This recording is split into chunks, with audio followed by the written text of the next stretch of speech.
Park in Houston, Texas. Root Sports brings you Houston Astros baseball. Today, the Astros go for a sweep of this four-game series with the Toronto Blue Jays.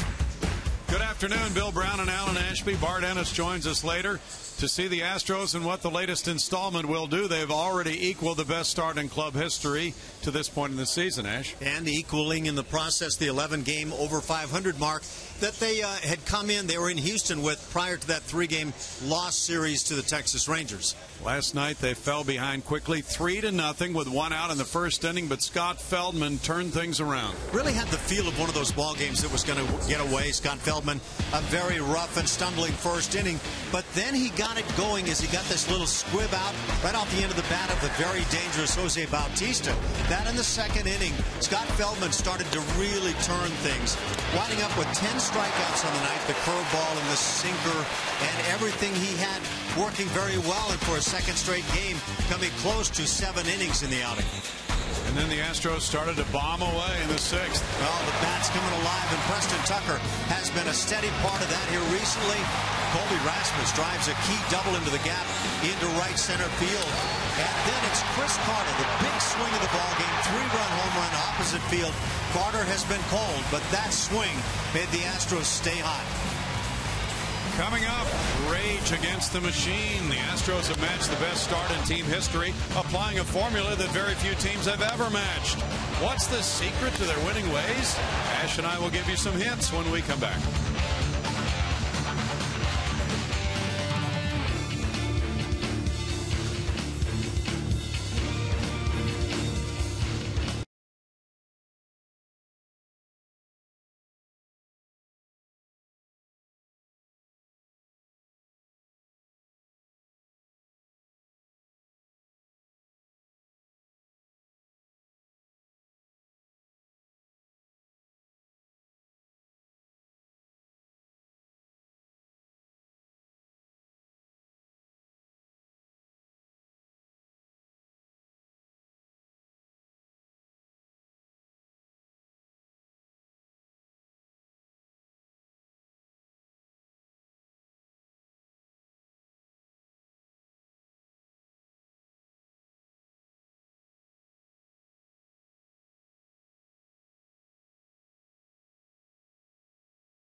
And 13, their final meeting in Houston this season. Folks are doing some shopping and wondering what the game that comes up in just a moment will bring them.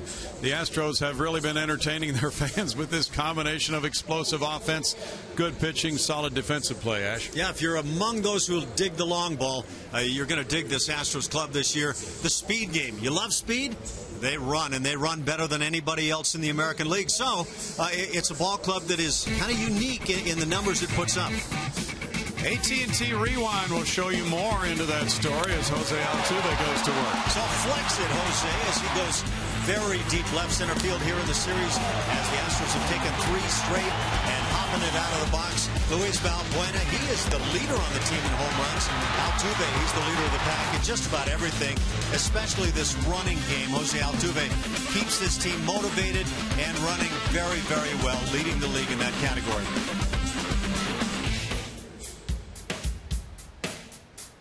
And you see the home runs with 55. The Astros lead the American League. In fact, they lead the majors. They are also the pace setters in steals with 38. They've struck out more than any other team, and they're hitting .230. Odd combination of numbers, Ash. You know, in terms of the strikeouts, only the Chicago Cubs in the National League have struck out more. A very close number. Their pitchers hit. So it kind of tells you a lot about the Astros. Batting average, dead last in the American League. It's a very unique team, and you have to dig deep in history to find teams that compare here, and especially when you're talking about teams that win. Coming up, sweep the leg. Colin McHugh and the Astros are showing absolutely no mercy. They shoot for a 4-game sweep of the Blue Jays. Is Colin up to the task against Edwin Encarnacion and company? Lineups and first pitch are straight ahead.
And the Astros, with a 4-game winning streak going here at home, have able to climb that home record to 12-9, something that they desperately wanted to do was start playing better ball at home, and they have done that. Today they'll go for the sweep of the series behind Colin McHugh, who admittedly did not have great stuff his last time out, and that's rare for him. He had that 11-game winning streak that stretched all the way back to August of last year, in which he had just been superb, start after start after start. But Finally caught up to him this last game. It always does eventually. He said he just did not have good zip on his fastball, did not have good command of the curveball or any of his breaking stuff, and that's a bad combination against that team. So he gave up seven runs that day. Only 3 of those were earned. So he is now finally in a position where he is having to sort of bounce back from a rough start, something he hasn't had to do for quite some time. Interesting fact, though, the last time McHugh faced the Blue Jays was August of last year, and that's when he started his unbeaten string that day. He pitched very well, didn't get the decision. So now he finds himself back out there against the Blue Jays today, trying to rebound from a rough start. Let's go back up to the booth. Bill Brown and Alan Ashby, guys. Thank you, Bart. Rainy day out there. The roof is closed as the Blue Jays get set to bat. And the Astros pitching staff has done a nice job of shackling this Toronto offense. An offense which leads the American League in runs scored with 198. And yet the Jays have been in the doldrums, losing 6 of 7. They're finishing a road trip today, a trip on which they have lost 5 of 6. The Astros will be in Toronto in June, but this is the final game for the Jays in Houston this season. And here's the starting lineup for the native Texan from San Antonio, John Gibbons. Ezequiel Carrera will be the starting right fielder and leadoff man. He's followed by Josh Donaldson at third base. Jose Bautista is the DH batting third. The cleanup man is first baseman Edwin Encarnacion. Russell Martin bats fifth and catches. It's Chris Colabello in left field. Kevin Pillar in center. Ryan Goins the shortstop. Steve Tollefson at second base. And McHugh is ready to work to Carrera now. Carrera showing bunt, runs up on it and takes ball 1. Balbuena on the grass at third. With a .300 batting average, he's driven in 8. Part-time player in the outfield. He rips a line drive hit.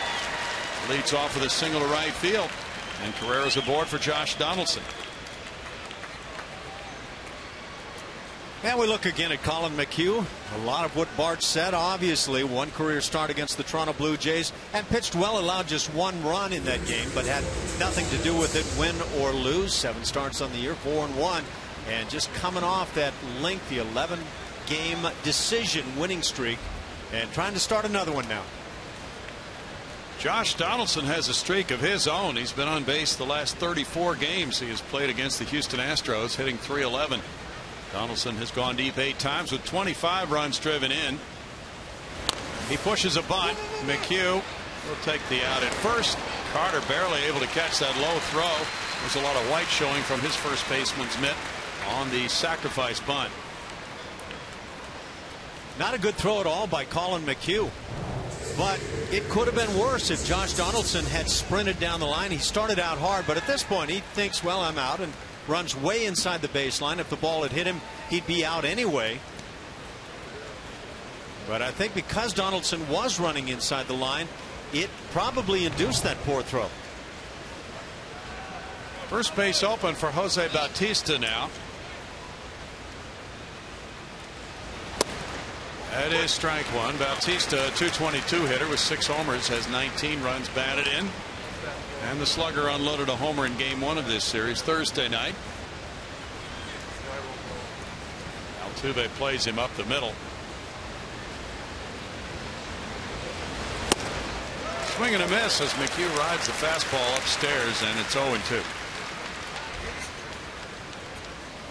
Colin with just that 1 career start Bart talked about against this Blue Jay team last August, and it was a good one.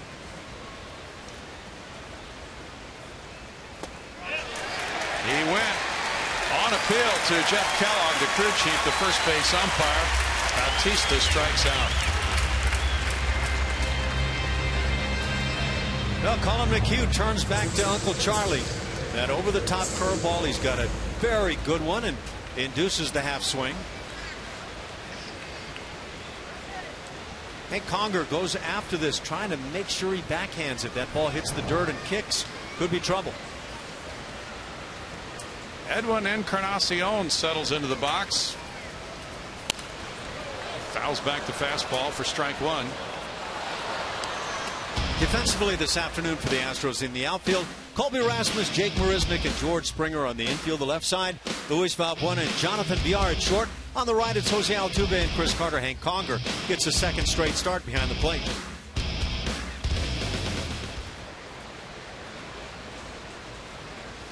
Counts his pitch upstairs.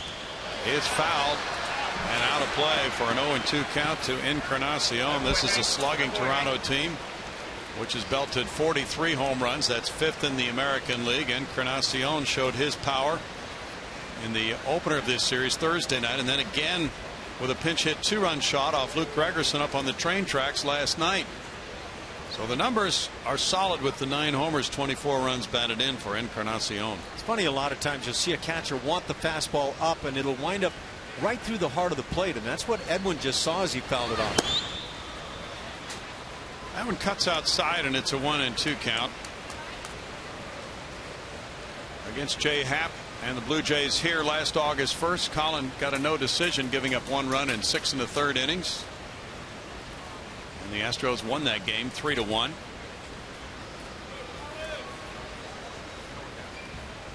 That was some kind of an 11-game winning streak he put together, losing to the Giants last time to snap that one. He's 15-18 lifetime as a major leaguer. Just off the plate, Encarnacion not chasing 2-2.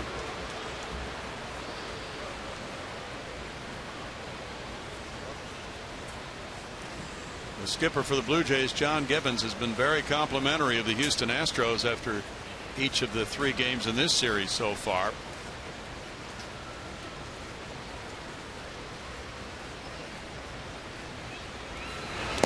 In the dirt, Conger stops it. Altuve's over on the shortstop side of second, and the count runs to 3-2. It's tough when you come in and face the ball club. They win the first 3 in a 4-game series. It feels like you're just going up against a buzzsaw. You can take early leads. They still come back and get you. They come at you with strong bullpen pitching. And there you see the fine play by Hank Conger. You see that right shoulder closing off on the pitch to his right. Curveball struck him out. That's a scoreless first for Colin McHugh. Mark Burley heads for the mound in just a moment.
Jose Altuve leading it off at second base. Luis Valbuena at third base. George Springer in right field. Evan Gattis at DH. Colby Rasmus in left field. Chris Carter at first base. Jonathan Villar the shortstop today. Hank Conger the catcher with Jake Marisnick in center field. On the mound for these Toronto Blue Jays, the veteran left-hander Mark Burley, long-timer with the Chicago White Sox. And Burley comes in struggling with that ERA at about 5.5, but getting a lot of run support, 5-2 on the year. And in 4 starts career against the Astros, he's had great stuff. ERA under the 1 mark, and he's 4-0. He has been quite a pitcher against Houston. Here's Altuve taking his first pitch. There's strike 1. Burley facing the man with the 10th best batting average in the American League. Altuve at .331. Has 50 hits, also tying him for the league lead. Fouls that one away. No balls, 2 strikes. Burley's fastball is usually around 83 miles per hour. Changes speeds exceptionally well, but this year it's not worked for him. Altuve grounds foul. However, he's won 204 in his career. He's lost 154. And as you have already detailed, Ash, he has had the Astros number. 4-0 with a 0.89 ERA in 4 starts. Done a lot of big things around the major leagues. Along with pitches close like that, he's led the league twice in innings pitched. He's given up a lot of hits through the years. He's just a guy who steadily goes out there and gives his team a good effort. 2 balls, 2 strikes. He pitches 200 innings. He reaches double figures in wins. Altuve works the count full. He's had 14 straight years of winning 10 or more, making 30 starts and working 200 innings. Altuve fouls it back. He doesn't have the weaponry of a lot of pitchers, but that knowledge of his craft has led him to 5 all-star assignments. He was 13-10 last year. His ERA was 3.39. Altuve pokes a ground ball to second. Tollison on over to first. There's 1 out for Burley. Better get rid of that ball when Altuve is going down the line. Defensively for these Toronto Blue Jays in the outfield, Chris Colabello, Kevin Pillar, and Ezekiel Carrera. On the infield, the left side, Josh Donaldson and Ryan Goins. On the right, Steve Tollison and Edwin Encarnacion. Russell Martin, Canadian-born player and playing very well, is behind the plate again. Luis Valbuena's on a 4-game hitting streak. He gets a curve and it's strike 1. At 205, he's belted 9 homers. He's driven in 15 runs. 3 hits in this series, including an upper deck homer. It's 1 ball, 1 strike from Mark Buehrle, who was quite a pitcher in the World Series against the Houston Astros 10 years ago for the White Sox, as Ash mentioned, in 05. He's inside with that offering, 2-1. He started game 2 of that World Series against Andy Pettit, got a no decision, 7 innings, 4 runs, and he saved game 3. That was the 14-inning game. Jeff Blum's pinch homer won it, and Buehrle nailed it down. He came in to get the final out, retiring Adam Everett with 2 men on base, and the 7-5 White Sox win.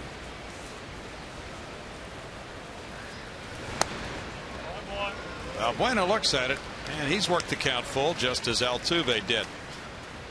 That could be a key today. Marco Estrada left after 5 innings last night.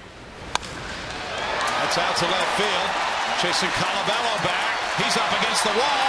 Valbuena has gone oppo for number 10. That's 56 homers for the Houston Astros in their 38th game. And your club leader, first guy to double digits on this team that leads the league in home runs. Going to be some sore forearms amongst these guys by the time the season comes to an end. It's really nice work. He gets the pitch he's looking for. He's able to drive with enough to left field, and he's done it a few times now. George Springer takes strike 1. Springer at 186 has gone deep 6 times. He's driven in 15. He hit a big home run in this series. It's a 1 ball, 1 strike count to George. George hit one into those seats in center field where they were dining, providing a mashed potato to the fans out in center. That was back in the 3rd inning in the game Friday night. Ground ball backhanded. Here's the shortstop getting up, firing across, and Goins makes a really fine play. Jose Reyes could not have done it any better. Another peek at that home run by Luis Valbuena as it goes the other way. Just a towering fly ball, and it slices in the end. It finds its way toward the Crawford boxes. Luis Valbuena, one of the guys that can certainly take advantage power-wise of the Crawford boxes. 358-footer. Evan Gattis has put together a 3-game hitting streak. Flexed his muscles last night. There's strike one to Gaddis, hitting his 7th homer. He's driven in 20 with a 194 batting average. Evan with a 2-run shot in the 3rd last night. The Astros trailed at the time 3-0. No balls, 2 strikes. Burley has now given up 7 homers. This is his 40th inning. That's an alarming pace. He has struck out 18. And that's a strikeout. Give him 19 for the year. But the Astros get the Valbuena opposite field long ball to take a 1-0 first inning advantage.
Book your low fare now at southwest.com. And by Jack in the Box. Jack's hottest sandwich is back. Head to Jack in the Box for Jack's Blazing Chicken Sandwich. There's the man who has hit the most recent Astros homer, and that is number 7 in this series. The Astros have been bombing away against the Blue Jays staff. Russell Martin will try to get one back as he steps up to open the 2nd inning. He's gone deep 7 times with 21 runs batted in and a 277 average. Martin had a big hit last night. 2-run triple in the 1st inning. That was off Scott Feldman. There's strike one to Martin, but Feldman then did a terrific job staying in the game for 6 2/3, striking out 10. He gave up 3 runs and he won the game. The Astros holding off the Blue Jays, who had the 2-run homer in the 9th, 6-5. McHugh goes to a 1-ball, 1-strike count. Yeah, that 1st inning 2-run triple hit by Martin that you referred to looked to me at the time to be a tone setter that might be tough to turn around. Curve is fouled away. The Blue Jays seem to have kind of an opposite field hitting approach last night against Feldman at the outset, and it was working for them.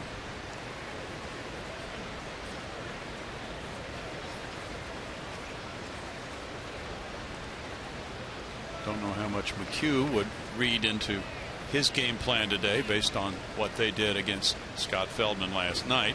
Probably not a whole lot. Grounded foul, 2-2. Lance McCullers was at his locker today speaking with the media prior to making his major league debut tomorrow night here against the Oakland A's at 7:10. He'll be opposed by lefty Drew Pomeranz of Oakland. Should be a very exciting night here tomorrow. Up the right field line, that's slicing away from George Springer, who runs toward the corner. It's a fair ball and bounces out of play for a double, and Martin continues to work that opposite field approach for double number 9. After a couple of strikes right there, the entire set of swings looked like he was going toward right field, and yet George Springer was in a position well off the line, and this would be a tough one to be able to play defensively anyway. But that top of the strike zone, middle portion of the plate pitch is just put right down the line and on the chalk. Now Chris Colabello has a bat. He's started every game in this series, hitting very well. They strike one to Colabello. 429, 1 homer, 6 runs batted in. He had a pair of 2-hit games in the first 2 of this series. 0 for 4 last night. So overall he's 4 for 12 this weekend, and gaudy numbers for just a few at bats for Colabello.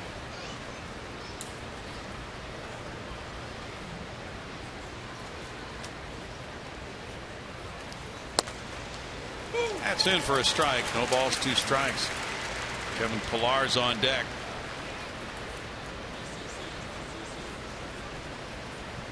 The Astros 24-13. They have never had a better record through the first 37 games of any of their seasons.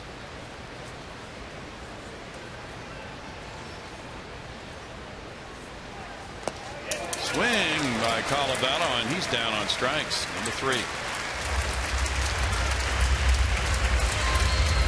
Get ahead and then do your polishing with a filthy slider down and away. And even could have been the curveball. Just thrown hard. And you could see that rotation right over the top. Nice job again by Hank Conger. Now it's Pillar. Pillar, a .240 hitter with 1 homer, has driven in 15. 26-year-old native of California. He gets an off-speed pitch in tight, ball 1. Pillar had 116 at bats last year for the Jays. Hit his first major league home run against the Astros in 2013. He signed for $1,000, a 32nd round draft choice in 2011. Who paid the $1,000? Not sure. That's Rip Fowl.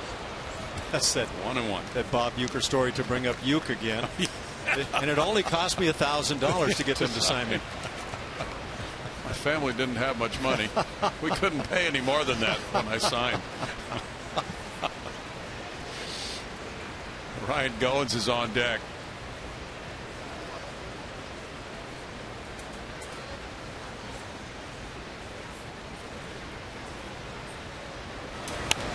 McHugh gets a foul ball. 1 ball, 2 strikes. That was a run for Colin McHugh with those 11 straight wins that really took him into a nice groove and extended over 4 months of regular season play dating back to August 1st of last year. He's gone 11-1 in that time with a 2.46 ERA in 17 starts. And during that period of time, he's tied for first in the majors in wins, 7th in ERA. Foul back. Still a 1 ball, 2 strike count. He won 11 in a row personally over that streak. And also during that time, the Astros won a franchise record. 11 consecutive starts made by McHugh. And he and Keuchel, Scott Feldman, the top 3 in this rotation, have set a nice tone this season, especially with Feldman coming around the last couple of starts now.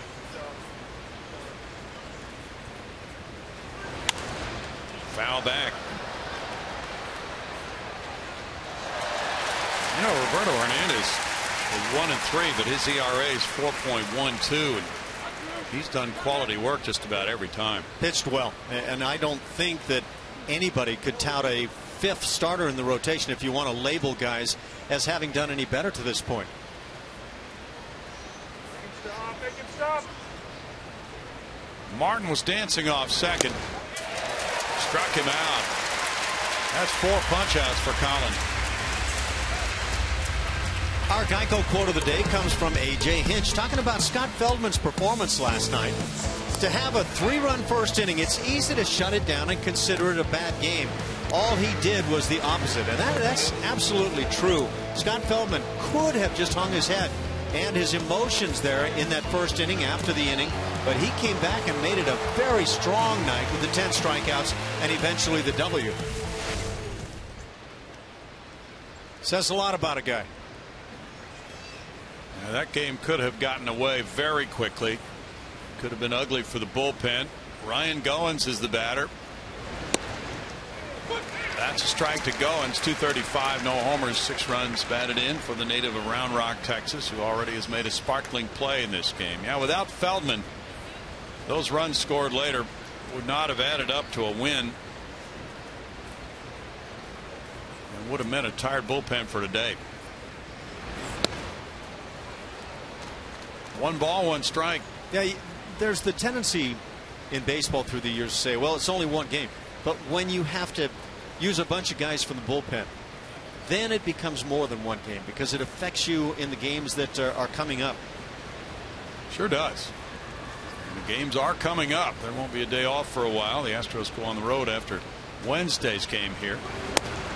Swing there by Goins takes the count to 1-2. A lot of times the media makes too much out of a series of games against one club.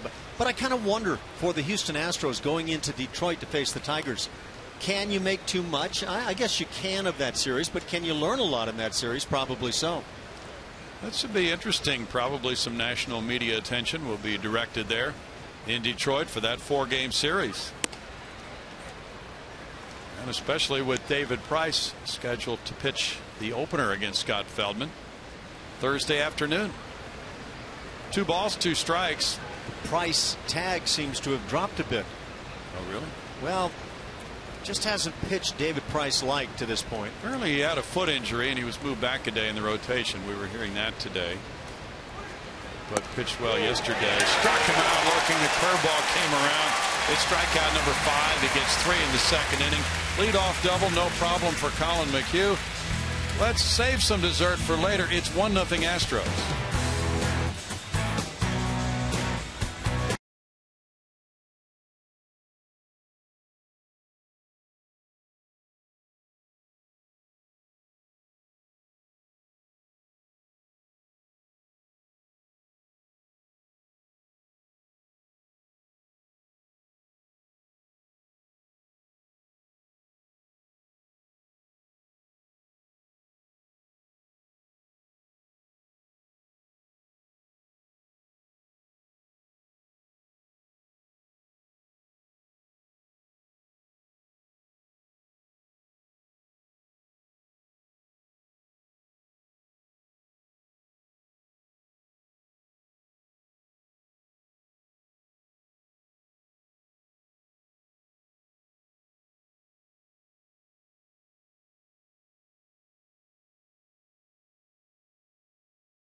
And Jonathan Villar due up against the lefty Mark Burley in the bottom of the 2nd inning. Colby Rasmus, the former Blue Jay, has delivered 6 homers. He's driven in 13 runs with a .234 batting average for Colby. 2 hits, including a double in this series. And there is strike 1 to Colby. Colby has had problems hitting left-handers in recent years, but not in this series. Got a double in the 6th inning last night off lefty Jeff Francis. Smacks this one on 1 bounce. Encarnacion takes it to first. Jack in the Box takes this inside the box score. Houston Astros in the last 4 games have turned it up again offensively. And you see all the numbers, including batting average, runs per game, runners in scoring position, everything looking much better than the previous 8 games while the club was struggling a little bit. And you're going to have those spells over the course of the season, but the numbers enormously better now, and the Astros would like to keep that trend going. Fans are happy. I bet they are. Chris Carter fouls it for strike 1. Carter with a 158 average. Hit a huge 3-run homer last night. Number 6 of the year. He's driven in 16. He is 4 for 11 lifetime against Burley. Burley works very quickly. No balls and 2 strikes. Didn't he dispose of the Astros very quickly in Toronto and then go to a concert last year? That was the story, yeah. He wanted to make sure he got out. I'm not sure he can pitch faster than he does on a regular basis, but apparently he did want to get to that concert, didn't want to miss a single song. We're hearing it was Tim McGraw. That's who it was. So no wonder. I'm trying to remember if like Taylor Swift or somebody was in there with Tim McGraw, but McGraw was the feature singer. Backhanded, no, on through. Goins tried the sliding play, and that ball jumped up over his glove as he slid. And Carter gets a clean single into left.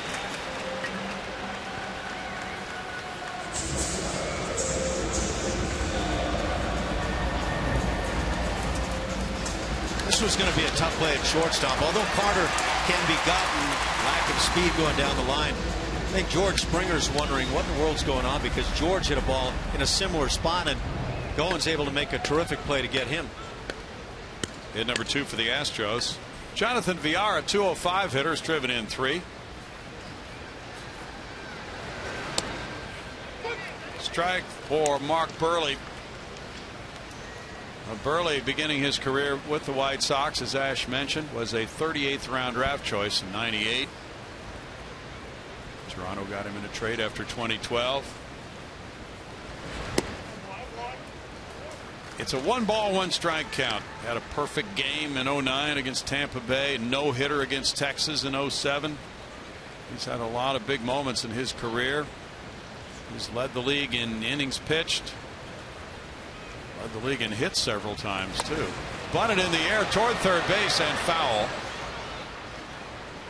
And if that ball had gone back into fair territory and it took a funny bounce, it could have been a fair ball. It looked to me, and I don't know if it's accurate, but it looked like Burley had the very same thought, and he was kind of getting a goalie position to make sure it didn't come back.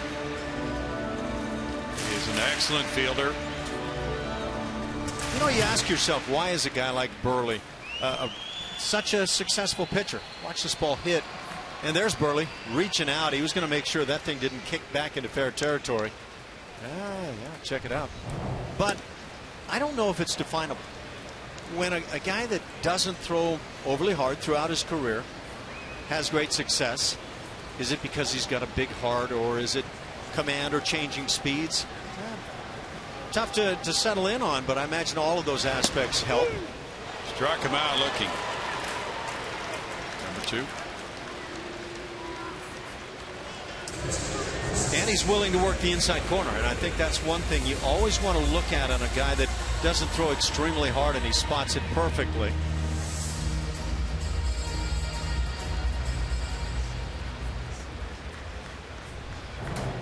Hank Conger will bat. Hank drew 2 walks in last night's game. There's strike 1. 172, 2 homers, 3 runs batted in, but because for the season he's walked 8 times, he has a .351 on base average. So you might be thinking, well, he's a switch hitter. That gives him something of an advantage over a strictly left-handed batter like Jason Castro. But against Burley, right-handed hitters .345, lefties .356. It says everybody's probably anxious to get out there against Burley now. Wasn't always that way in his career, but we did mention that even in the big successful years, he gave up a lot of hits. He's allowed more hits than innings pitched in his career. Fouled away. 2 balls, 2 strikes. When he pitched the 2-hitter in 2013 in Toronto against the Astros, he won it 4-0. And a complete game shutout, 2 walks and 9 strikeouts. Then he came here in 2013, gave up 1 run in 8 innings, won that game 2-1. He's just been solid every single time he's pitched against Houston. That 4 runs allowed was in that World Series game. He's never allowed more than 1 in a regular season game against Houston in 4 starts. Conger is down on strikes. That's 3 punch outs for Burley, and through 2 it's 1-0 Houston.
Hey, get out of the office and see a ball game at Minute Maid Park with the Astros 9-inning lunch break this Wednesday, May 20th at 1:10 p.m.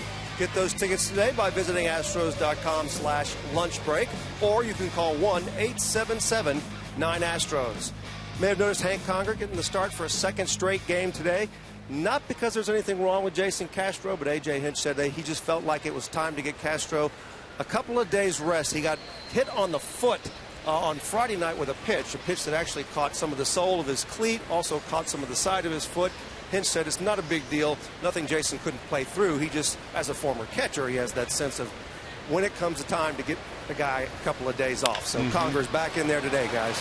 Off the left field line, Steve Tollefson came out of the box, hitting one to the right of Valbuena. He's going to take the turn and check in with a double.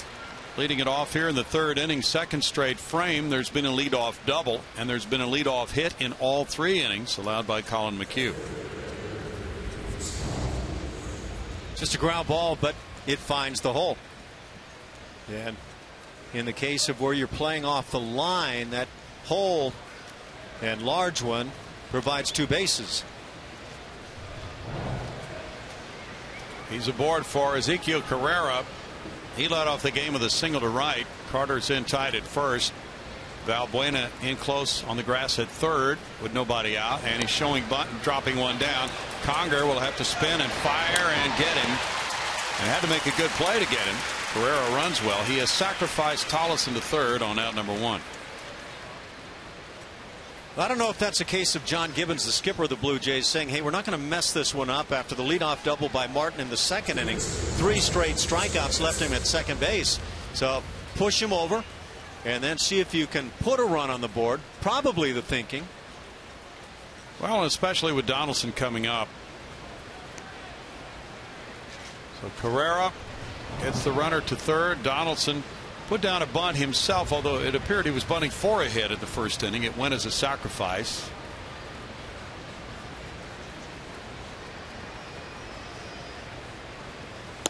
I'm not sure, because he was pushing the ball to the right side. That would normally be a tactic against a left-handed pitcher if bunting for a hit. It was ball 1. I think it's kind of a safety for a lot of players for a number of years now. That one hit him. Curveball got Donaldson in the back. Well, his string continues and is extended to 35 games in a row, reaching base against the Astros. But quickly back to what I was saying about the safety. If you push the bunt or even try to drop it down the third base side, get yourself a hit, you know in the end run you're going to have a sacrifice, and it doesn't cost you statistically, so you take your chances. Now it's first and third and 1 out. Bautista the batter. He struck out in the first inning.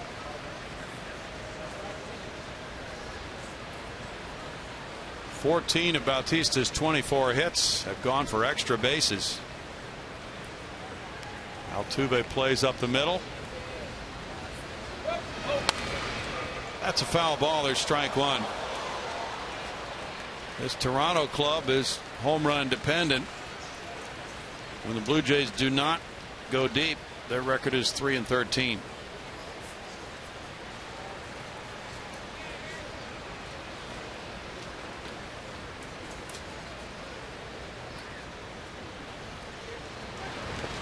Curve in the dirt. Conger keeps it close, and it's 1-1. And without Jose Reyes, their fine shortstop and top of the order hitter, they are missing a catalyst offensively in their lineup. He may be back in a few days. He's been out with a rib injury.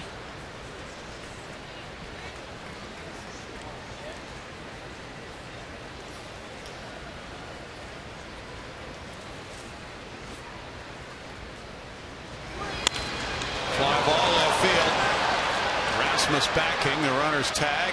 He comes in from the warning track for the catch. Throws towards second. The tying run will score, and it's 1-1. Bautista with a sac fly. Drives in his 20th. Scoring Tollefson. And the sacrifice bunt and sacrifice fly do play into the run. Looks to me like Bautista, who's been pulling off a lot of pitches here in the series, and I would imagine he's been doing a lot of that on the season with the numbers you see, the batting average. But it looked like he had decided to try to go back up the middle or to right field, got tied up and still got plenty to get the sac fly. Encarnacion takes strike one to him. He whiffed in the first inning.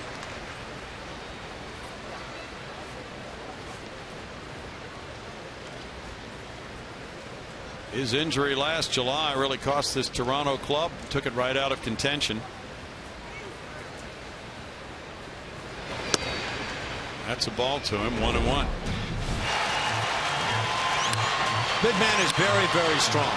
And we talked about it at the time. You didn't want a couple of base runners on that would allow Encarnacion to represent the tying run. And immediately, with one runner aboard, he just launched one.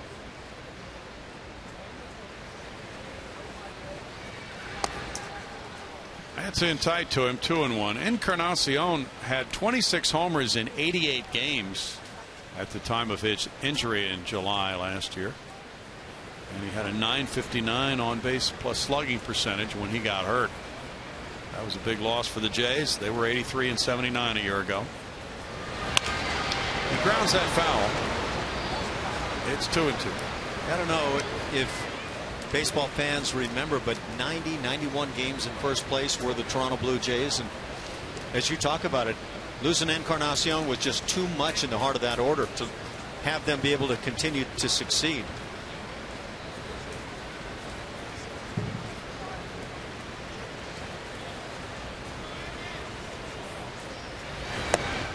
Just off the plate for Colin, and the count runs to 3-2 on Encarnacion.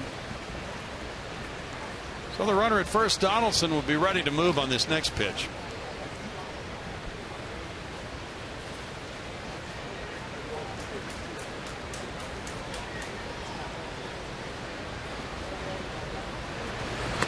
And it's ball 4.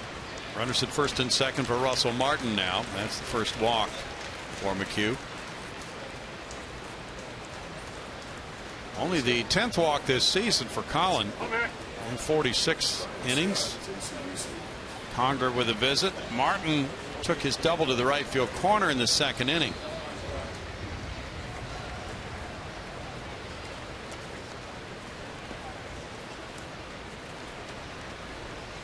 Well, last time out, Colin just did not have his good stuff. He really struggled. Now he's at a key point in this game. I wonder how much of that conversation there with Conger and McHugh might have centered around Russell Martin shooting obviously toward the right side in that previous at bat. Could be all about that. Colabello's on deck.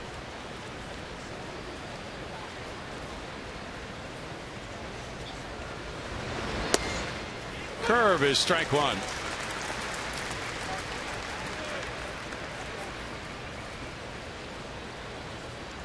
Colin McHugh, one of the great acquisitions the Astros have made in recent years. A waiver claim after the 2013 season from the Rockies. He's changed his style of pitching a little bit and really developed here. 1 ball, 1 strike.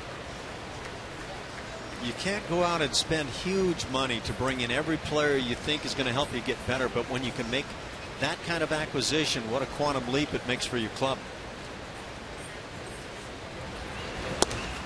Big swing there by Martin. Takes the count to 1-2, but he's a good 2-strike hitter.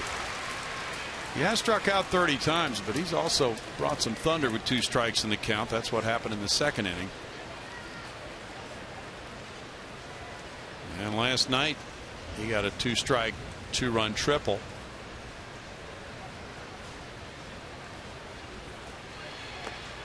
Not chasing the curve. 2 balls, 2 strikes. Pitch previous to that last one. Take a look at what Russell Martin does. Really goes after it. But at the same time, it didn't look like he was trying to pull it. Sometimes when you feel beat, like the ball's getting deep on you, it speeds up the swing. And that could have been the case for Russell. Stays alive. Colin had an ERA last year of 2.73. He's at 3.5 coming into this game today. A.J. Hinch's club has tied the 1972 Astros, the 98 Astros, and the 99 Astros through 37 games at 24-13.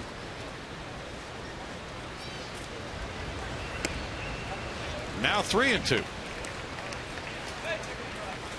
Yeah, sorry, Brian. I was thinking of the 98, 99 clubs you just mentioned.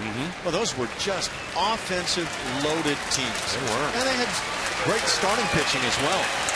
Big 3-2. The runner's about to go.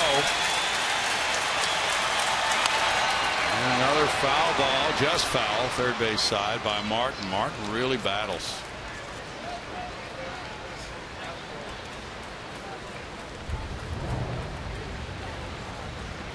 Just a little chopper. Martin wasn't digging a whole lot. Apparently he saw early the ball was foul. Well, Scott Feldman last night got Bautista with runners at first and third for the third out in the second inning, trailing 3-0. Now in a 1-1 game, McHugh trying to make a big pitch to get Martin. And in this frame with 2 outs.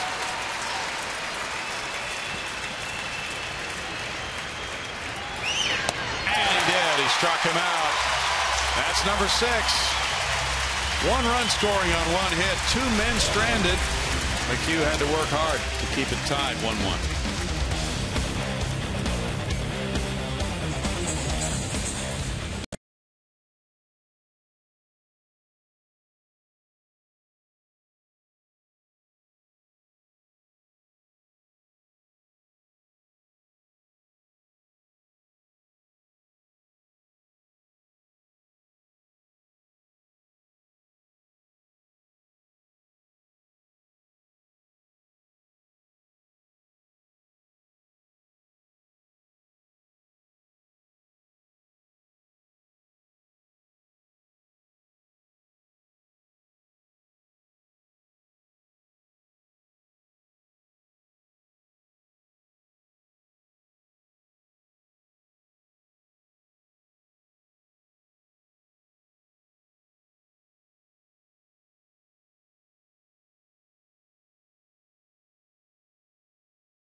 Show in town, presented by Marathon Oil Corporation.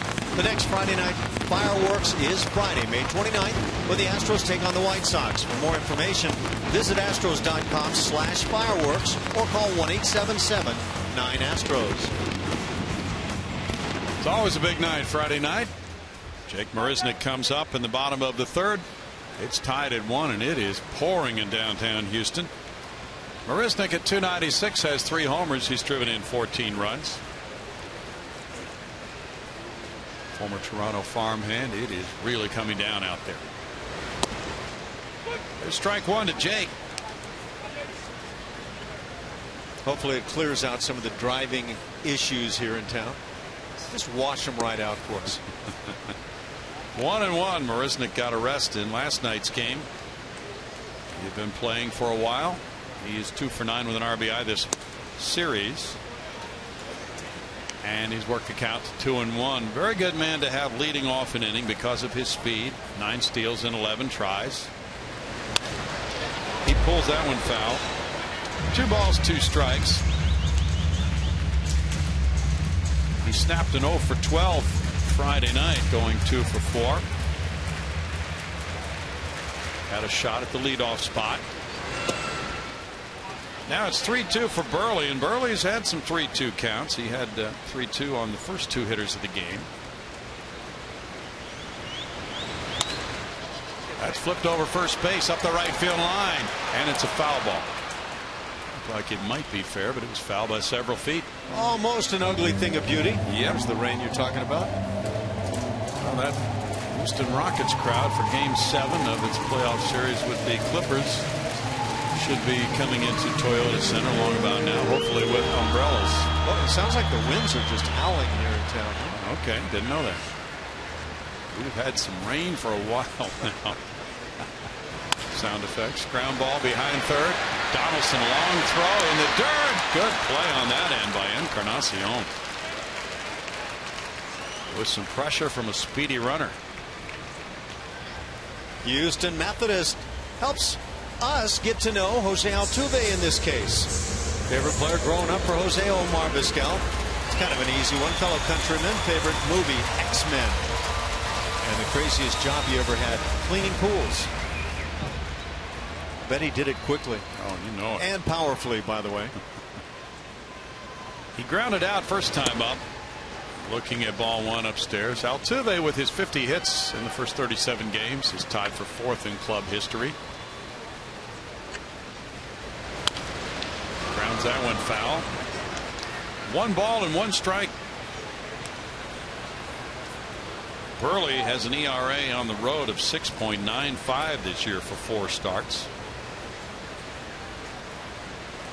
Last time out, though, he won the game at Baltimore 10-2. In the air to second base, Tollison. 2 down. That run support has been just phenomenal for Burley. An average of more than 10 runs per start while he's been in the game. Last time out was his first quality start in the previous 4. And he allowed 2 runs to the Orioles in 6 innings and won it 6-2. There we go. Could take a while to get anywhere right now. Luis Valbuena bats.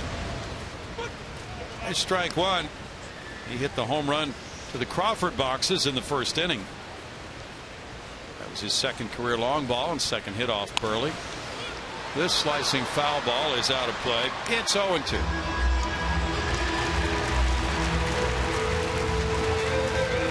"14 years of 200 innings or more for Mark Burley."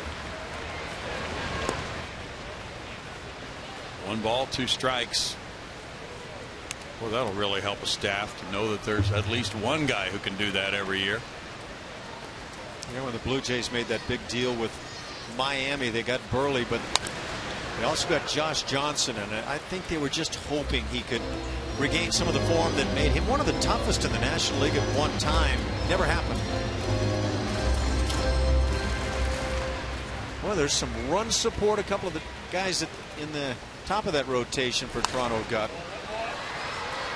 That's fouled away. Hutchison brought that run support to the mound in the opener of this series Thursday night. He pitched well, 6 innings, 2 runs, but the Astros rallied late to win it 6-4. They got 4 in the 7th.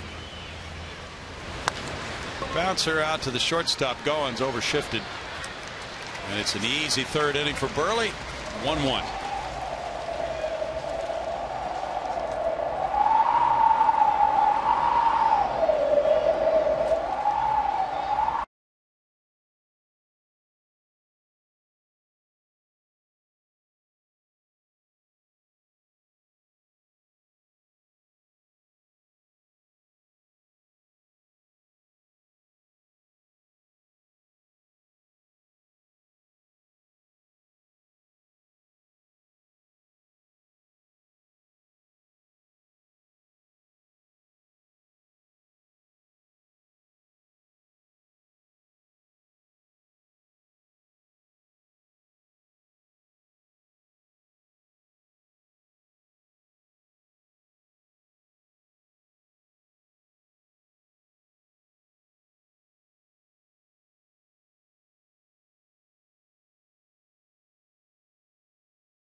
Since 1986 with a special ticket promotion that offers limited lower level and 200 level seats for $19.86. That's for Monday through Thursday games in the month of May. For more information, visit astros.com/1986 or call 1-877-9-ASTROS. 1-1. Colabello leads it off in the fourth inning. Colabello struck out in the second after the leadoff double by Martin that frame. Martin was stranded at second base as McHugh struck out 3 in a row. He has 6 in the first 3 innings. That's out to left center field. Colby Marisnick on the run, and it gets by him and goes all the way to the wall. And now he has to go to the corner of Towles Hill to pick it up, and that's a double by Colabello. Yet another leadoff hit, the 4th inning in a row, and 3 of them doubles by the Blue Jays. Those are hard to fend off. The Astros staff has done a good job in that regard. But now you have to go to battling once again. Bottom 3 in the order. I think Marisnick thought for a moment he might have a shot to get to this ball. Could be one of the dangers of life in the outfield for a guy who can really go and gets to a lot of balls. He sure had to leg it back there to prevent that from being a triple. Kevin Pillar struck out in the second inning. Carter and Valbuena pinch in at the corners. That's ball 1. Giants lead 6-5 at Cincinnati. They're in the top of the 4th inning. Hunter Pence returned for them last night, had a successful game, and he's back hitting today. Home run number 1 of the year for Hunter Pence. Rolled out to shortstop, charged by Villar, no play at third. Out number 1, Colabello advancing. And it's Ryan Goins next. Yeah, this ball hit simply too slowly for Villar to have any shot at getting the out at third. Infielders moving in tight now with the number 8 hitter Goins having struck out looking in the second inning in a 1-1 game. A.J. Hinch is going to pull him in.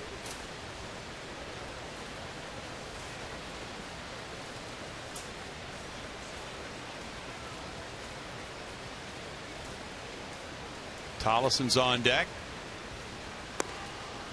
Off the plate, there's ball 1.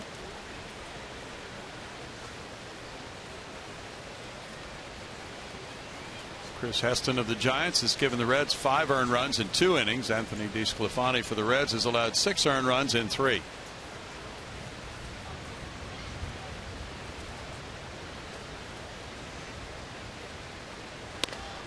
That's in for a strike. Make it 1-1 for Colin McHugh.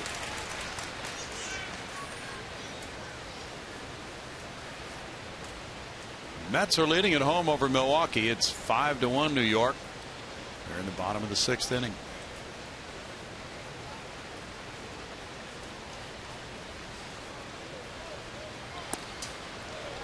Two balls, 1 strike to Goins. Mets are 5 games above 500 now at 21-16. They have Noah Syndergaard, the former Blue Jays phenom, on the mound today. 6 innings, 3 hits, 1 run. Granderson hit his 5th. Swing by Goins. That takes the count to 2-2.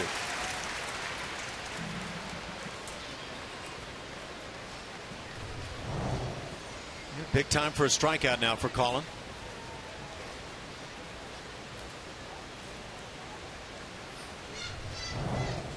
Colin struck out 2 in the first, 3 in the second, and 1 more in the 3rd inning.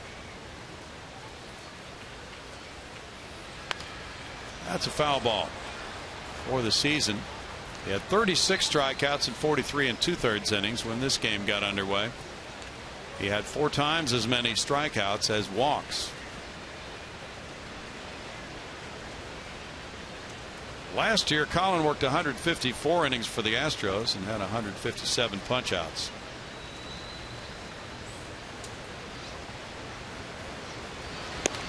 Now it's a full count on Goins.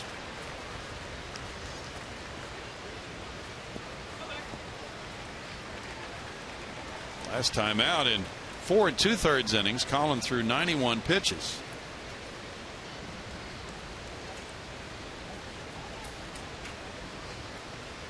He's at 61 for this game, and 39 have been strikes. Foul back. The slider doesn't look quite as crisp as it has most of the time this season.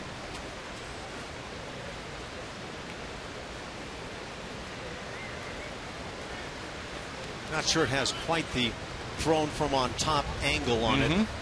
Right. It's just kind of side to side spinning type break some of the time today.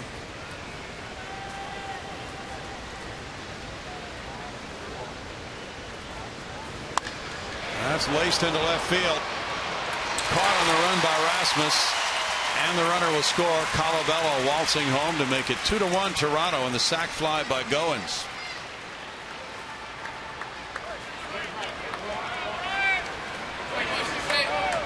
Not a sexy afternoon offensively for the Blue Jays, but effective right now with the sac flies. 2 goals in 2 innings. Bautista in the third. It's intended to be, I would assume, the sinking fastball, but it just kind of flattened out and stayed up. Steve Tollefson bats. He takes strike 1. He had the leadoff double and scored after being bunted to third. The sac fly by Bautista got him home in the 3rd inning.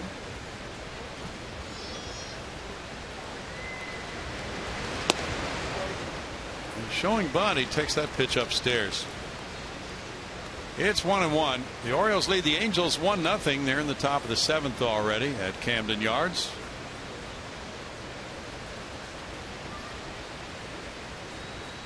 Right for Baltimore, Richards for the Angels. Fouled away. 1-2. Angels have put on a run. They have won 5 in a row. They're the Astros' closest pursuer in the AL West. 4.5 games behind Houston with a 19-17 record. Curve is in for a strike. Tollefson caught looking. It's strikeout number 7. 1 run scoring on 1 hit, and it's 2-1 Toronto in the 4th.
Book your low fare now at southwest.com.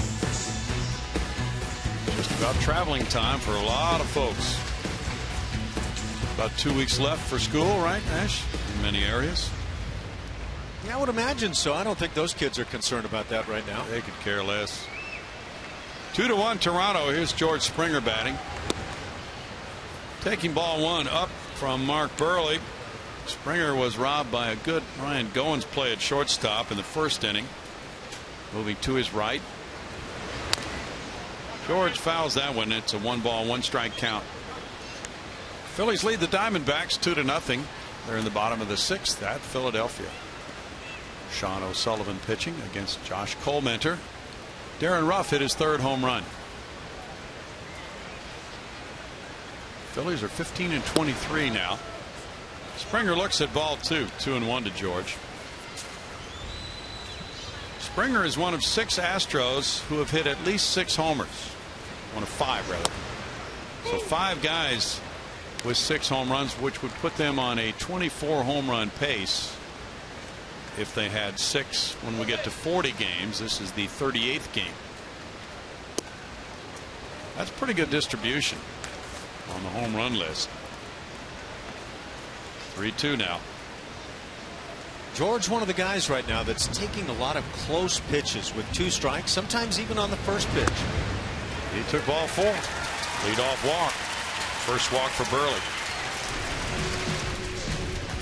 Kevin Gaddis, one of the big men on campus yesterday. It was intriguing as he just dropped his head, got rid of the bat, took a glance that appeared to be over to the dugout with the Astros. I'll take care of business, boys. Well, now as he steps up, it's for the 2nd time today. He struck out looking in the first. Gaddis is 2 for 4 lifetime against Burley. George Springer has been effective running with 10 steals and 11 tries. With Mark Burley on the mound, forget it. Strike 1 to Gaddis. Sounds like a big bowling tournament going on outside. Sure does. Fly ball over shortstop out to left center field. Colabello calling. 1 down. Some serious weather in the area today.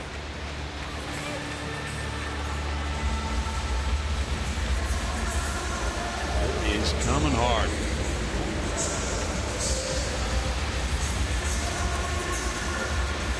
Colby Rasmus grounded out in the 2nd inning. Burley covering for the toss from Encarnacion. Infield shifts around, playing him to pull as always. And the toss goes over. Now Burley really neutralizes the running game. Last year there was 1 stolen base against him all season in 4 attempts. 3 pitcher caught stealing, 1 pickoff. So he has been really advertising. He has picked off 88 in his career. If you want to run, you are really taking it on yourself.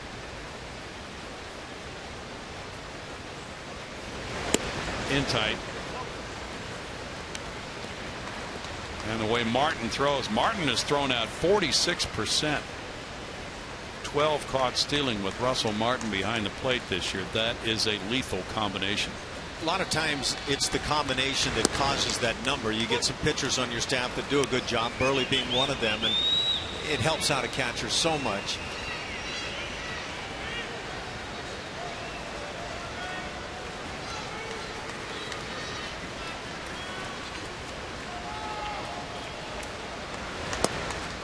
Rasmus takes 2 balls and a strike to Colby.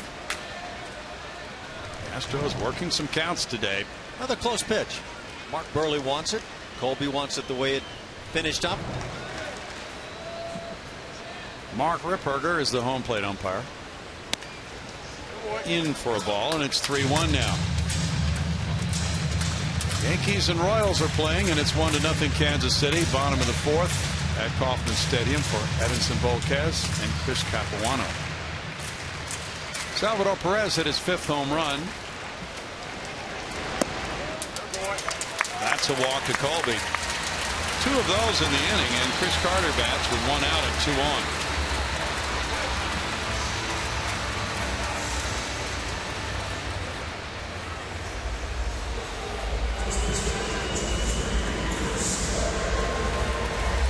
Carter rocked the 3-run homer into the Astros bullpen last night. He singled to left on a 2-2 pitch in the 2nd inning today. We have a no-hitter in the bottom of the 9th for the Braves. Shelby Miller in Miami.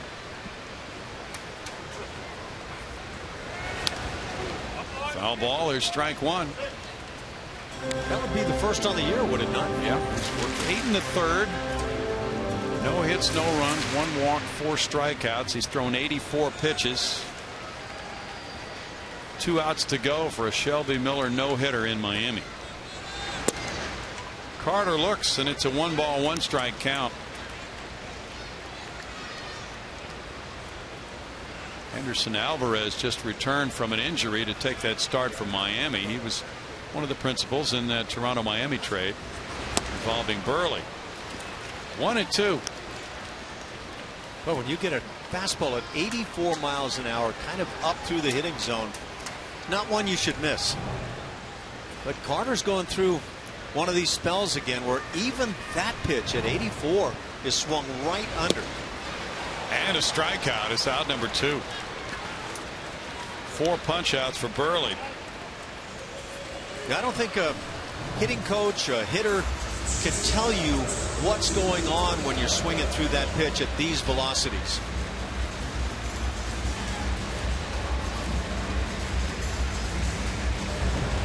Jonathan VR will try to give the Astros a 2-out pick-me-up. He struck out looking in the second.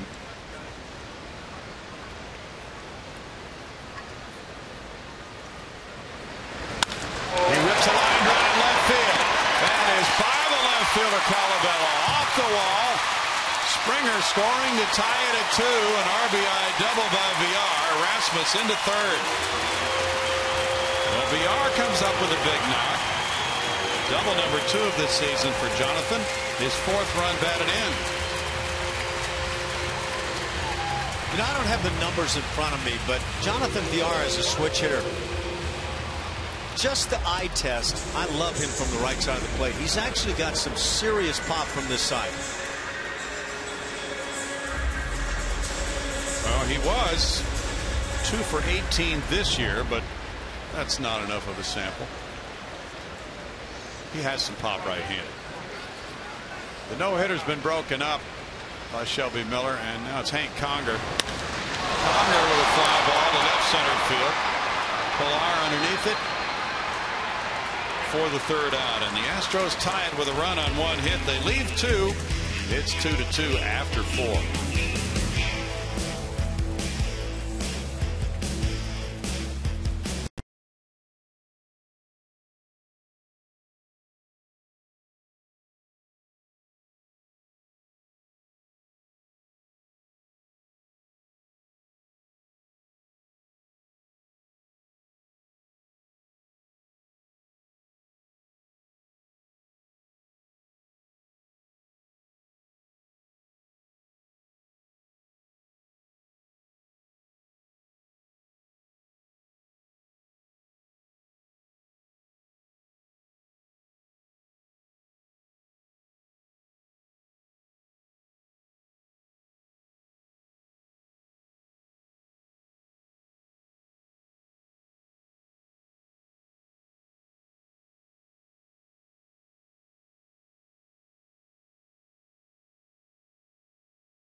Stop improving, and neither does Lance McCullers, who is coming up to pitch tomorrow's game. Fresh out of Double-A, really just a stopover at Triple-A. You see the numbers from last year to this year. Take a look at the ERA. 5.47, that in the Cal League and in a windy ballpark. 0.62 this year at Double-A. The strikeout to walks ratio has gotten much better this year, cutting down on the walks. And the whip would indicate this young man is ready to pitch at a very high level. He has a date with the Oakland A's tomorrow night at 7:10 against lefty Drew Pomeranz. We hope you'll join us. Astros pregame on the air at 6:30 tomorrow night. It's 2-2 as the 5th inning arrives. Ezekiel Carrera to lead it off. He's 1 for 1 with a sac bunt. Colin McHugh delivers, and it's ball 1.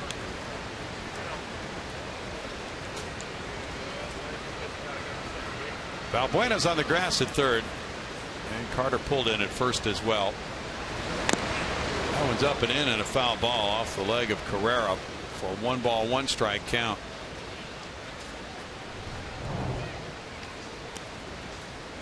You want to be a catcher? No, catcher, easy. I'll be a catcher. It's that hitting thing that scares me.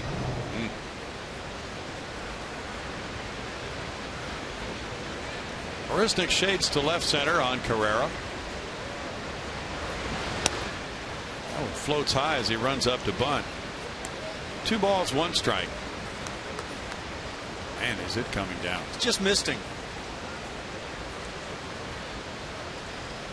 I think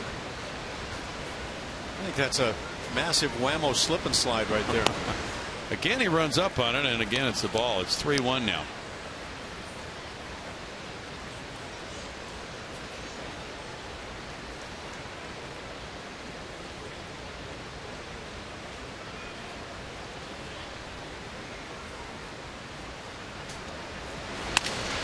Crack bad liner caught by Altuve. It's got to be a relief for McHugh. We go to Bart Ennis. Hey, thanks, Brownie. Had a chance to talk to Lance McCullers this morning in the Astros clubhouse. He got to get in there and sort of meet some of his teammates, met with some of the coaches, got a locker assigned to him, but couldn't do much else before he had to get out of the clubhouse. They will make that roster designation for him tomorrow. But a very nice young man, very polished. You know, Major League clubhouses, that's not a strange place for him. He grew up around big league baseball. His dad pitched for 7 seasons in the bigs. And A.J. Hinch told us that's part of the process. It's going to be a little bit easier for him maybe than some of the other guys coming up for the first time. Lance has been around big league ball players and big league parks before, but he's definitely got the arm to make a statement and try to lock down that spot, that 5th spot in the rotation. His numbers in Corpus Christi are very, very good. First in opponent's batting average of 146, second in ERA and all of AA. 43 strikeouts and just 6 appearances. Only 4 of those were starts. So he does have that element that they really don't have right now, and that's a power arm. Big strikeout guy. But surprisingly, not a very big guy. In stature, I would equate him to like Roy Oswalt. But if you got the arm, that's all that matters, right? You got it, Bart. Thank you. 1 ball, 2 strikes on Josh Donaldson. Down to sack bunt. He's been hit by a pitch. That's one of those equations. If you're going to go Roy Oswalt, I'm very pleased with that one. Ground ball on the curve. VR one-hands, throws. Good play. You know what that said? I got in a discussion with a very well-known baseball guy some years ago when Oswalt was coming up to the big leagues, just kind of hitting the scene. And there was a belief by this other individual, big-time scout, that he was just too small, would never make it as a major league pitcher. And I had seen enough that I was a little bold about my predictions. And I thought, well, I'll go ahead and go with it. This guy's going to be a big-time star. And it was intriguing. I mean, you can't be right all the time on that discussion, but that's what I saw in Roy. His foul ball comes back off the bat of Bautista. There's strike 1.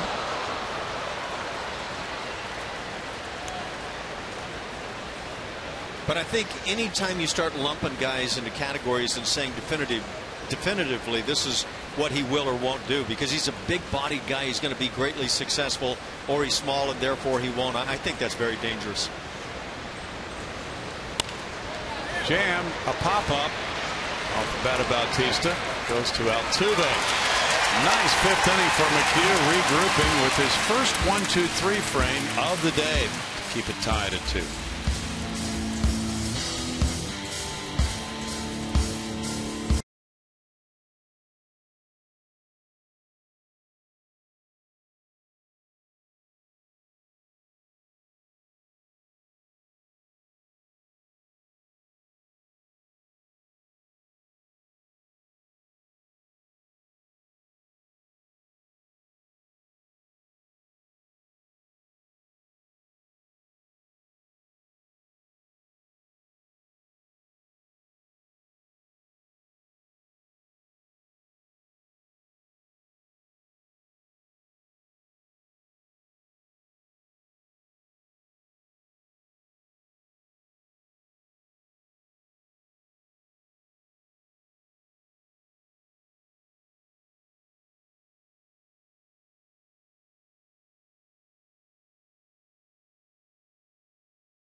Nice to have a roof on a day like this. This would probably be a rain out for sure, and that would be a problem because it's the last game of the series here in Houston all season. Jake Marisnick leads it off in the home 5th inning. Strike to Marisnick, who bounced out to third in the 3rd inning.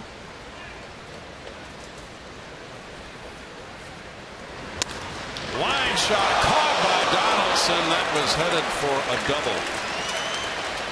Marisnick is robbed by Donaldson. He might be a nice rebounder too. You might want to go over to Toyota Center. I don't think Jake Marisnick's real tickled about that ability.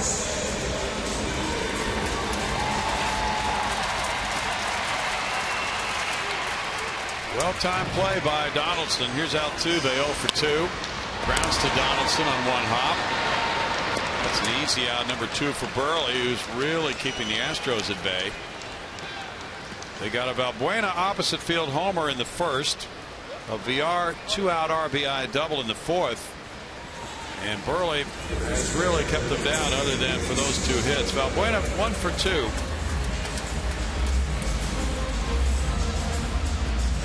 The Astros have scored 20 runs in the first 3 games of this series.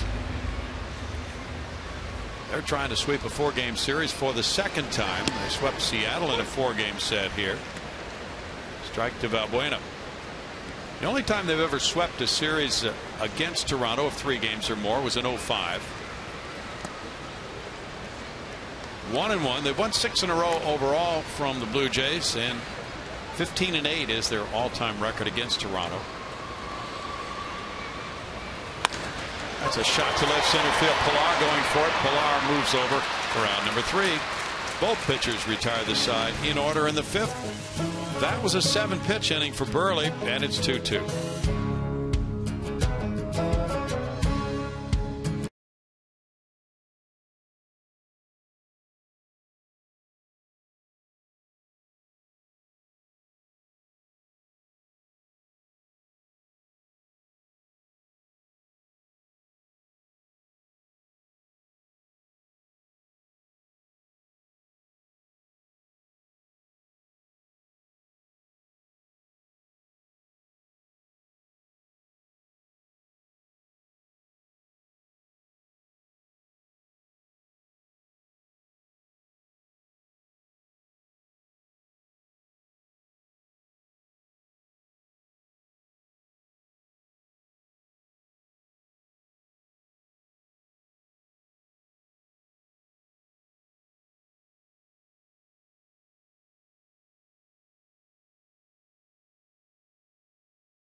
It's tied up 2-2 inside as we move to the 6th.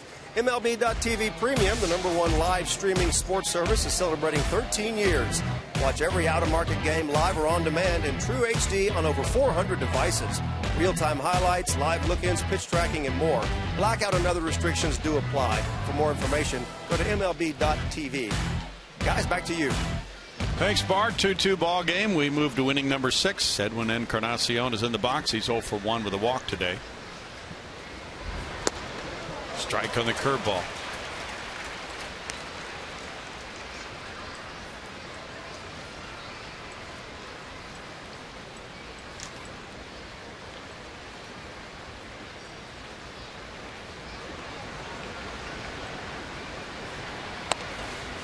Comes in for a strike, and it's 0-2 for Colin McHugh.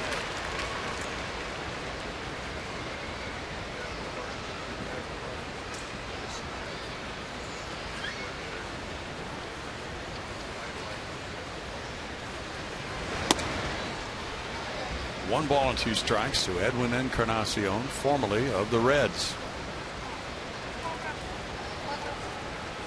Imagine he could have taken advantage of that ballpark in Cincinnati. Ooh.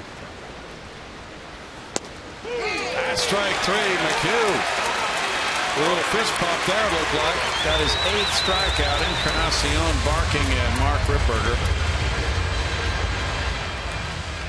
There are a lot of pitches in the major leagues I would hate to have to be an umpire and make an instant decision on, but that's a strike.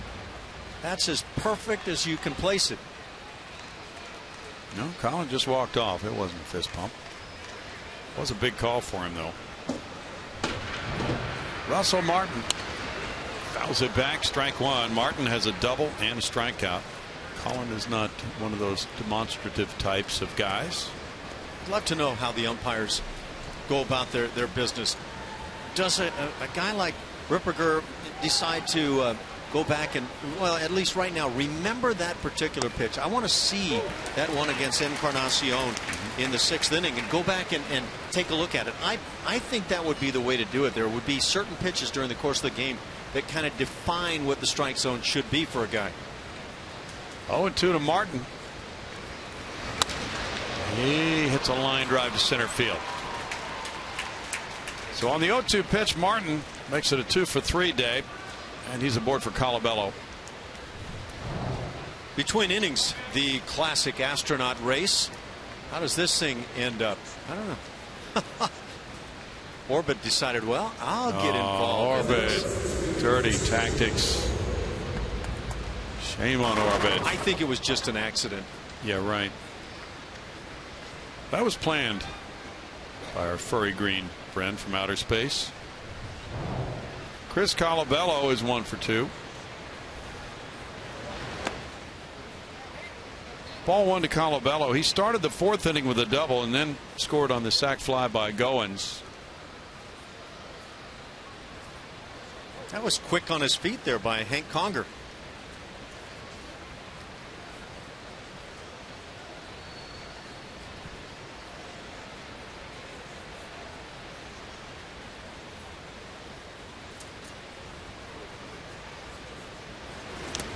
Curveball produces a swing, and it's a 1 ball, 1 strike count.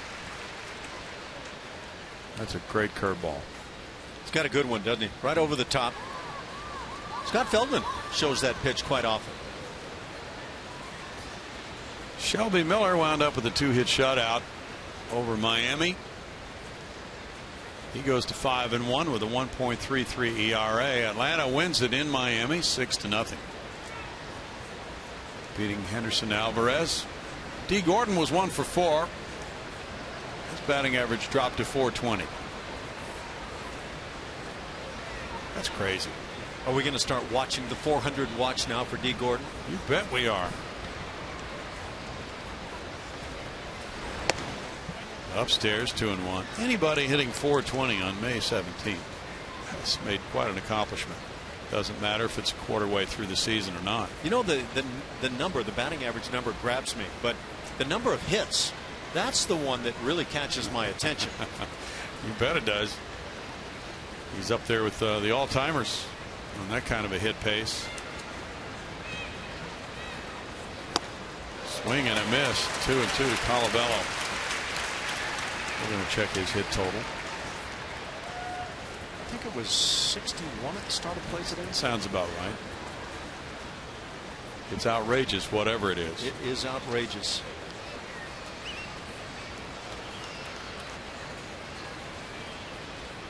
Well, I think it's after today's game he has 63, so it might have been 62 at the start of play. Curve misses, and it's a 3-ball, 2-strike count. He wouldn't have been your pick to hit .420 on May 17th, would he? I don't imagine his name would have even come to mind. And there may have only been one guy for me. It might have been Altuve. Michael Brantley with the Indians. I love his hack. Got a great approach. 3-2 count with 1 out. Runner takes off. Swinging a fly ball. Marisnik legging it in behind second base. And he gets there, and he'll fire to first and throw it away into the Astros dugout. Well, it's out number 2, but Martin will advance to second on the throwing error by Marisnick. He'll go to third, actually. 2-base throwing error by Marisnick. This is nothing but effort that gets Marisnick into a problem. Make sure you get the throw down. But on this play, you're trying to air it right to the first baseman, and you're already coming in that direction. It just gets a guy in trouble on occasions. That's the second error for Marisnick. I think it's one of those as a coach, you might just walk up to him and say, do I need to say anything? And I think you probably get the answer right away. I know, won't happen again. Pilar has struck out and tapped out to short. 2-5-0 for Toronto. 2-3-1 for Houston. That's out to left field. Rasmus backing on it. A long run into left center for the catch. No runs, 1 hit, 1 error, 1 left. 2-2 in the 6th.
Game. He's talking with George Springer. A little reassurance perhaps after that throw into the Astros dugout. Cost the Astros 2 bases, but no harm done. 2-2 game, and here's Springer. Mark Burley deals ball 1 to him. He drew a leadoff walk in the 4th and came to score the tying run on a double by BR. He is 0 for 1. Burley tempts him with it, but he checks his swing, and it's 2 balls, no strikes. Looked like Marisnick was saying, the last time I saw Carter, he was taller. Oh, really?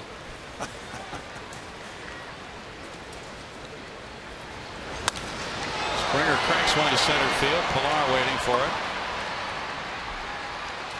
1 out for Burley, who's just cruising along in this 2-2 game.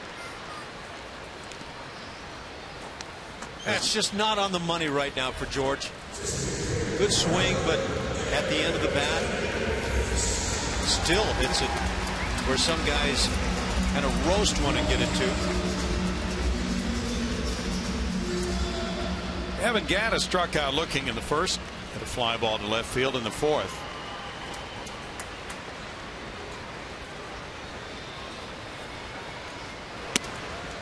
Ball 1 to Gattis. Mets lead the Brewers 5-1. They're in the top of the 8th now in New York at Citi Field.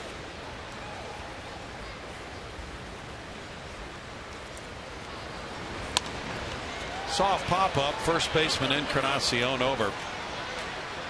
2 down for Burley. He's really giving this Toronto club a lift. The club which was dead last in ERA in the American League coming into this game at 4.78. Now with 2 down, Rasmus bats for the 3rd time. He's grounded out and walked.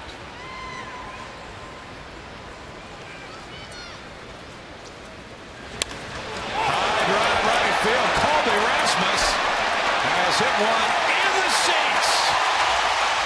Number 7. Second long ball by an Astro today, and it's 3-2 Houston.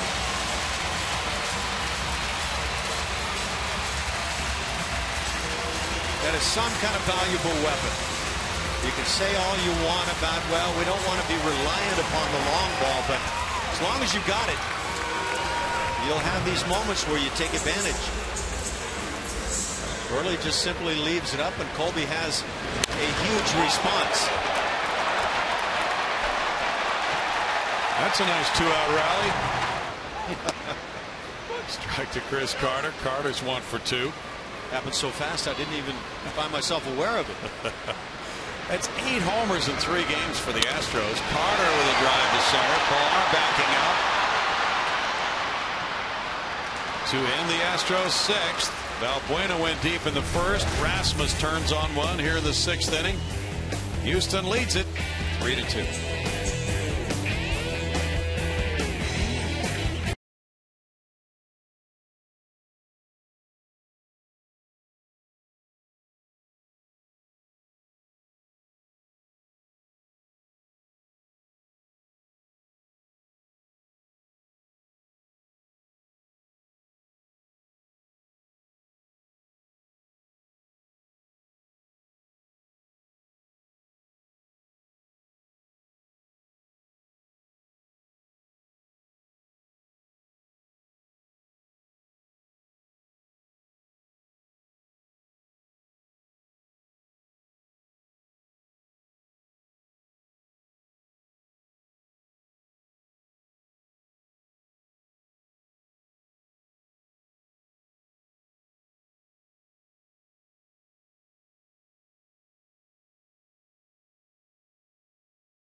Baseball.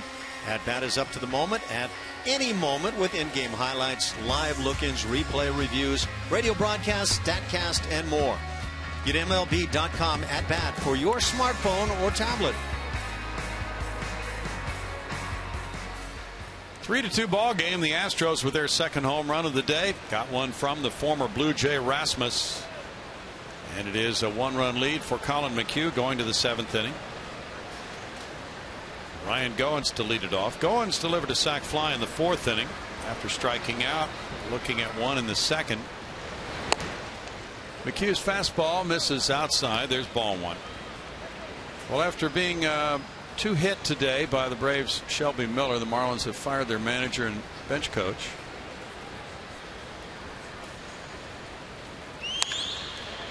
That's hit foul in on his hands. It's a 1-ball, 1-strike count.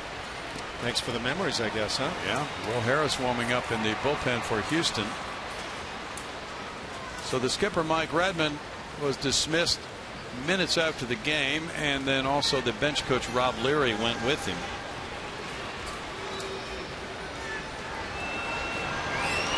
The Marlins will announce a replacement tomorrow. I heard rumors, I would say at least 2 weeks ago, maybe more, about Redmond possibly being on the hot seat already. Yeah. They're 16-22 right now. There's Will Harris. McHugh is nearing 100 pitches. Changeup missing. And he falls behind 3-1. Colin has walked 1. He's fanned 7. He's allowed 5 hits. Leadoff hits in each of the first 4 innings. 3 of them doubles. And yet he has held the Blue Jays to 2 runs on 5 hits. Foul back. 3-2 the count. Imagine as an organization you spend Giancarlo Stanton money, and then what it takes to pay for the rest of the guys. You've got to win. Who do you think might get the job? Gosh, Ozzie Guillen?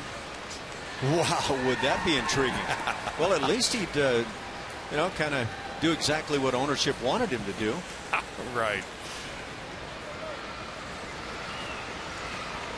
That was ugly. My comment, or no? That relationship between Ozzie and I see, yes, the ownership.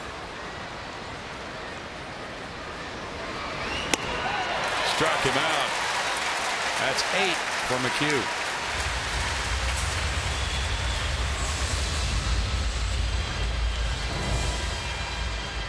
Well, much like with Scott Feldman yesterday, strikeouts mounting on a day where, at least early on, you wondered, is the stuff there to work deep into this ball game? He's making it work. Steve Tollefson had a double opening the 3rd inning. He's 1 for 2. He later scored a run. He shoots one deep to left center field. Rasmus on the run. Rasmus deep, and that one bounces high and goes off the bullpen fence. Colby gets it back into the shortstop BR on a double by Tollefson. He has 2 of those today. And 3 doubles this season. Well, at least it wasn't a leadoff double here in the 7th. That pitch left up. It's that what looks to me like a 2-seam fastball not sinking, just running in toward the right-hand hitter. Sure did. It has looked flat like that for much of the day. Yeah, he's thrown several of those types of pitches up in the wheelhouse of these hitters. Now it's Carrera. Carrera has a single, a sac bunt, and a line out.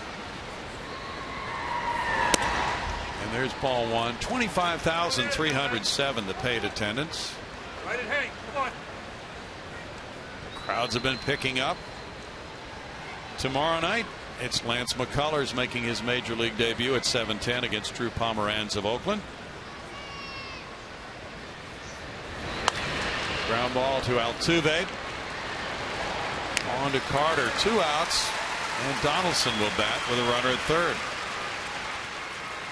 So we look forward to a brand new series. Pomeranz and McCullers. Sonny Gray, who leads the league in ERA at 1.61, makes his first appearance of 2015 against the Astros with that 4-1 record against Roberto Hernandez. Wednesday, it's a day game at 1:10. Jesse Hahn and Dallas Keuchel with his 1.87 ERA and a 5-0 start. And off to a road trip for a week. Jays are 0 for 9 with runners in scoring position. Donaldson 0 for 1 today, hit by a pitch. And strike 1. And McHugh with not his A stuff today, still has competed very well.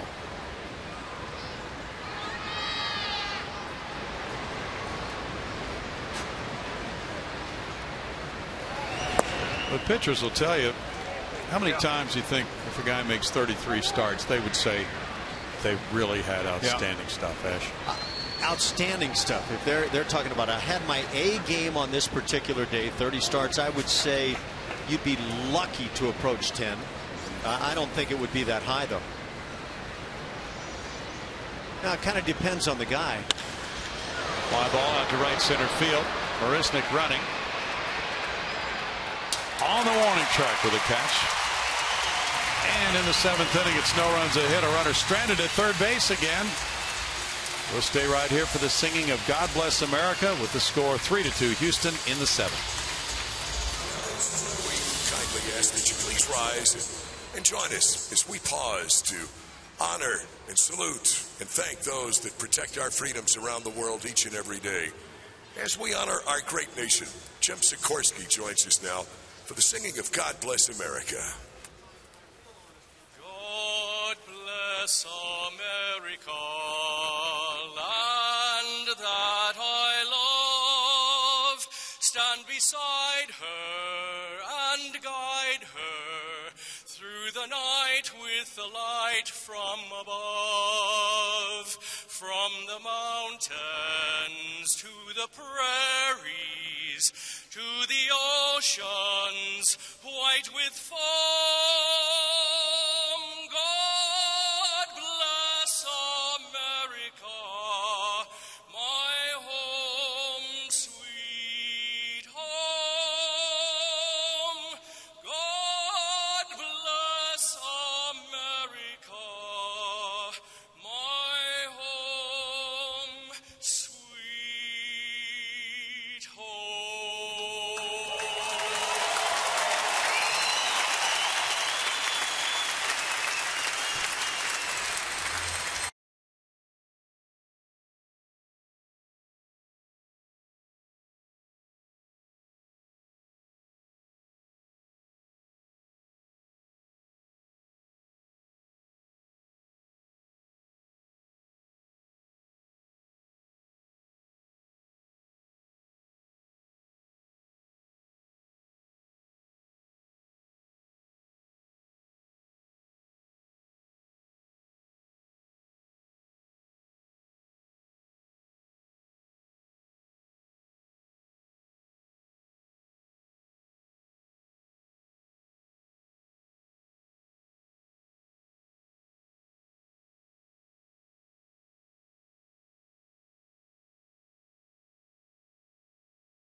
The 1976 Cincinnati Reds were the last team to lead the National League in home runs, steals, and strikeouts, while the 1938 Bronx Bombers led the American League in those categories.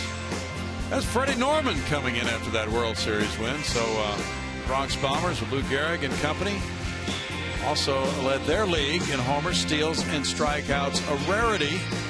But the Astros are doing that same thing as of right now. Now, this was, of course, for a full season, but they both became champions. Could it be? Ooh, I love the conversation. Maybe we have this throughout the rest of the year. Yeah. Big Red Machine and the 38 Yankees. What a conversation that gets you into. That's a lead company. You know what I noticed out of that whole thing? What? The clubhouse the Cincinnati Reds were celebrating in. Yeah. Compare that to today's clubhouses. That's right. What a difference. You're right. Fans enjoying this one. It's 3-2. VR trying to bunt his way on. Fouled it against Mark Burley. And VR drove in the second run with a double with 2 outs in the 4th inning. He's 1 for 2. Yanks this double into the corner. He has 2 doubles in this ball game for Jonathan VR. That's hit number 5 for Houston. You know what? I think you go down in the history annals with the quickest call of a double right there. It was a little presumptuous, but it looked like a replay of the first one, didn't it? The only way you were going to be wrong is if VR used his speed and turned it into a triple. Yeah. That was a bit hasty. I really do like this swing from the right side. I think he can be very productive from that side of the plate. Lead-off double. That's been the Blue Jays' theme. Now the Astros hope to turn it into runs with Hank Conger batting. He's 0 for 2. He's pushing a bunt but fouls it. Strike 1 with Marisnik on deck.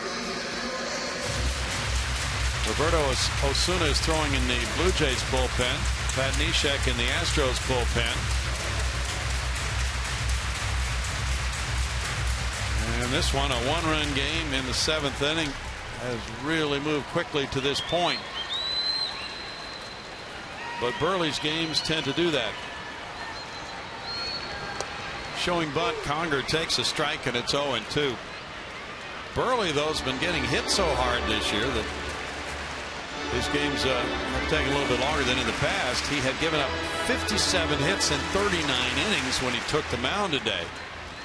He's allowed 5 hits so far today. Very competitive. Conger looks at it.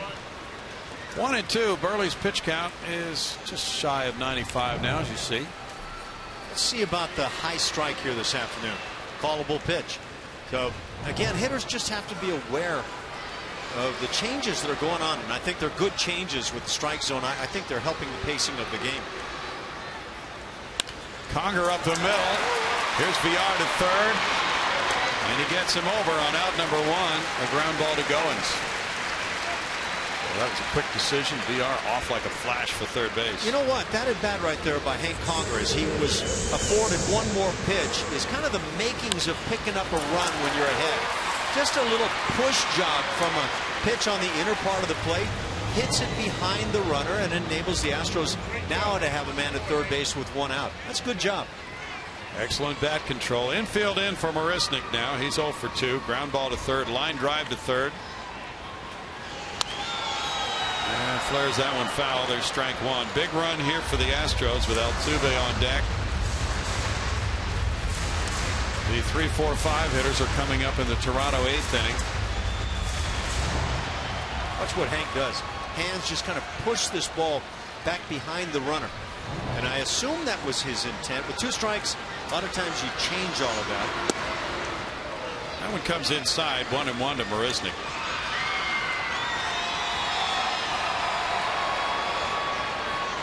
Blue Jays pinching in, trailing by 1. That gives Marisnik more holes. He rocks one to center field. That'll get him home easily. Out to Pilar for the catch. 4-2 on the sac fly by Marisnik. His 15th run batted in. Good situational hitting in this inning. Just a reminder, fans, good baseball is being played right here at Minute Maid Park. Marisnik delivers. Very nice work, and it comes at the bottom of the order here this afternoon. Villar's leadoff double leads to run number 4. Now it's a 2-run lead with Altuve batting. Jose 0 for 3. Ground ball third. Donaldson. Broken bat. Out number 3. 1 run scoring on 1 hit. We move to the 8th. 4-2 Houston.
Colin McHugh.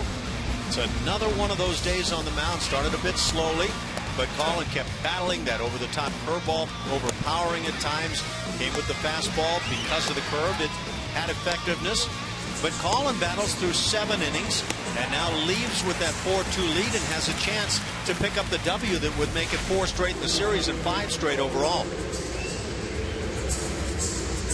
The baseball goes to Pat Neshek for the 8th inning with a 2-run lead. After those numbers McHugh posted, 10 holds for Pat Neshek, a 3-0 record, a 3.14 ERA in 16 games. Last night he did not pitch, but Neshek hasn't worked since the game on Thursday night. And that was 1 inning, 1 hit, no runs on Thursday night in the 6-4 win. Here's Bautista. There's strike one. Bautista 0 for 2 with a sac fly. 25,000 plus have watched the Astros build this 4-2 lead. Their bullpen is 15-1, and they have the lead after 7. The club is 15-1. Fly ball outside the right field line. Springer over. Out of play, and it's 0-2. Really a job of competing by Colin McHugh today, though. He struck out 8, walked 1, and the strikeout numbers would indicate that he had really good stuff. I think he's had better stuff than he did today, but boy, he competed, Ash. Put him right in the same category with Scott Feldman of yesterday. Started out looking like, well, don't know how deep he's going to get into this game. And when it was all said and done, 10 strikeouts and a victory on the ballgame. 1-2. Well, this 8th inning could be critical with the 3, 4, 5 hitters due up, all powerful right-handed batters. So Neshek in to perform his specialty.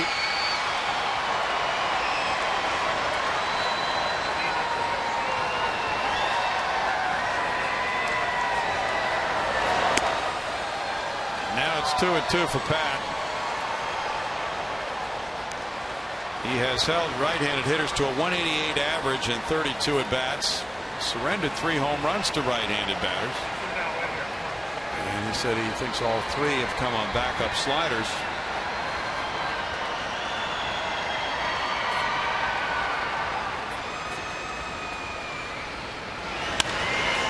In the air, and VR takes a look out at Rasmussen left. That's one big out.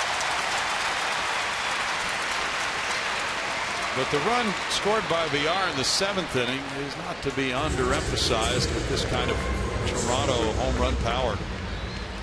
You know what the thing is, though, as a pitcher, you sometimes get away with pitches that are pretty fat. And take a look at this one. I would contend that that's a pitch that Jose Bautista, when he's got it going on, is just going to slam. Encarnacion next. He's 0 for 2 with a walk. That one rolls foul for strike 1. Yeah. Those pitches tend to get overlooked. They're just part of the white noise that goes on over the course of a game. White noise? Yes, some version of that. What does that mean? Well, we probably had some of that on the air.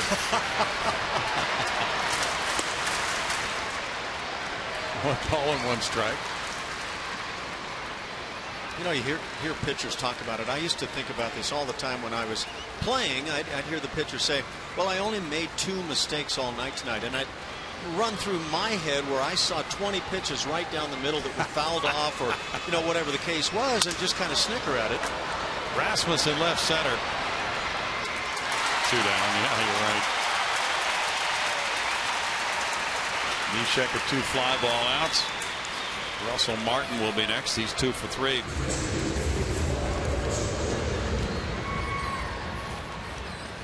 In this series, the Jays' 3, 4, 5 hitters are 8 for 40.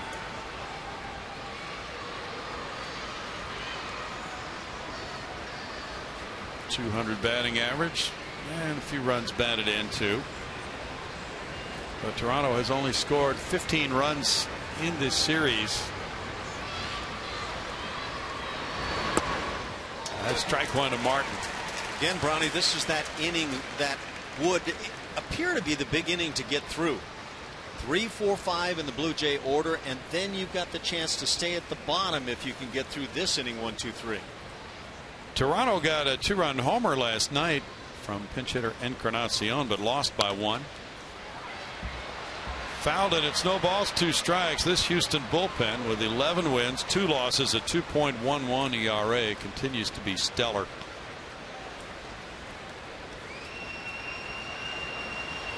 there's really nobody who has not performed at a very high level from that bullpen.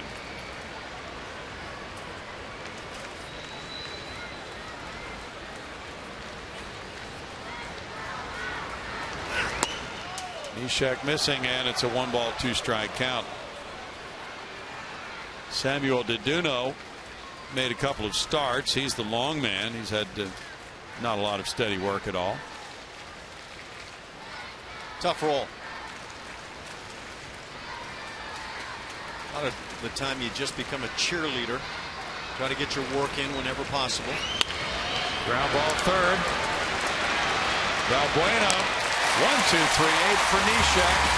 4-2 Houston in the 8th.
Southwest Airlines. Book your low fare now at southwest.com.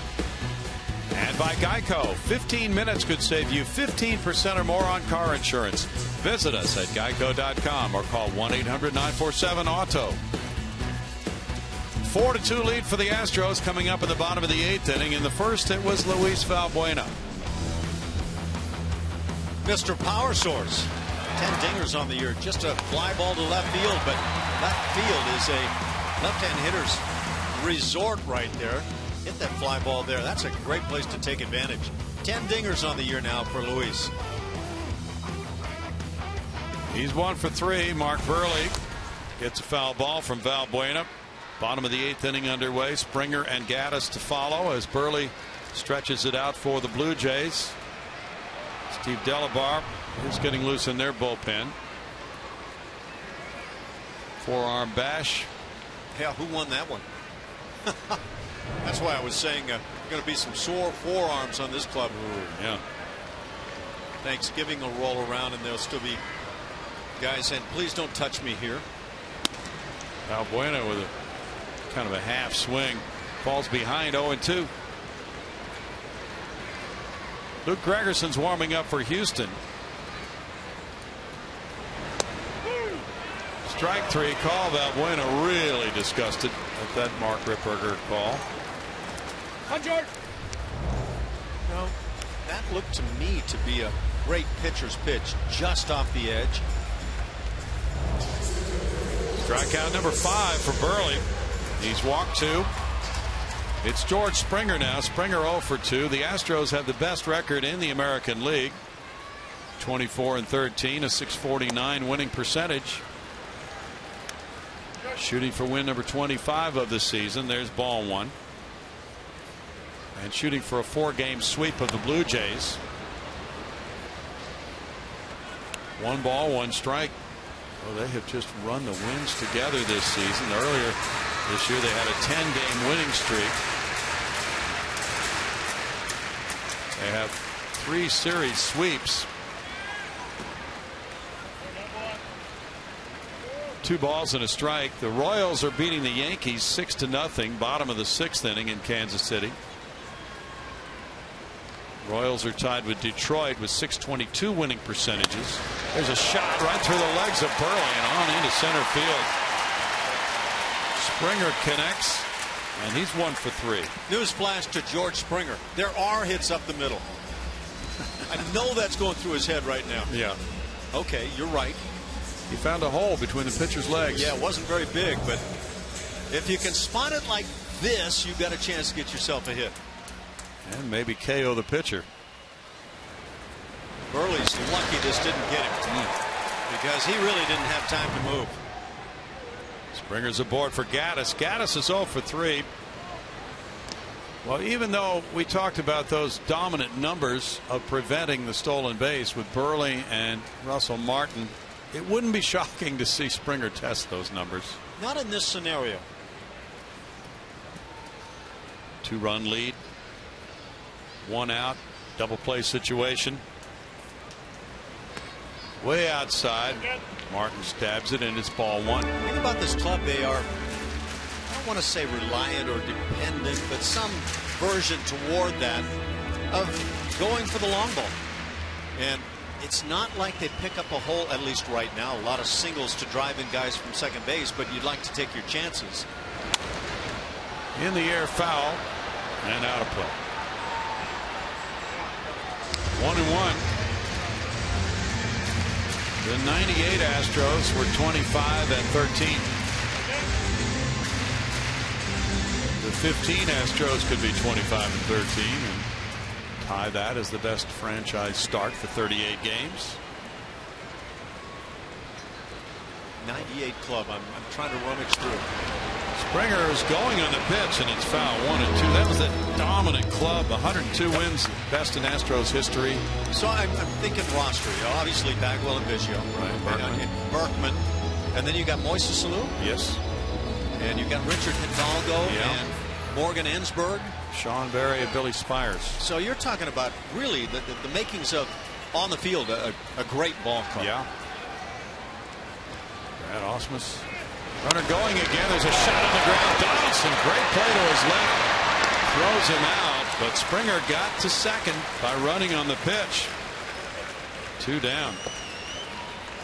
Today's T-Mobile game changer is, wait for it, Colby Rasmus. He didn't wait for it. First pitch swinging, launched one, second tank. And that's a big one for the club. Another long ball pays off in a big way. Go ahead, homer. 2 outs in the inning. That made it 3-2. Now Rasmus comes up. He's 1 for 2 with a walk. Infield shifts around. Springer, the runner at second. Rasmus fouls it, strike 1.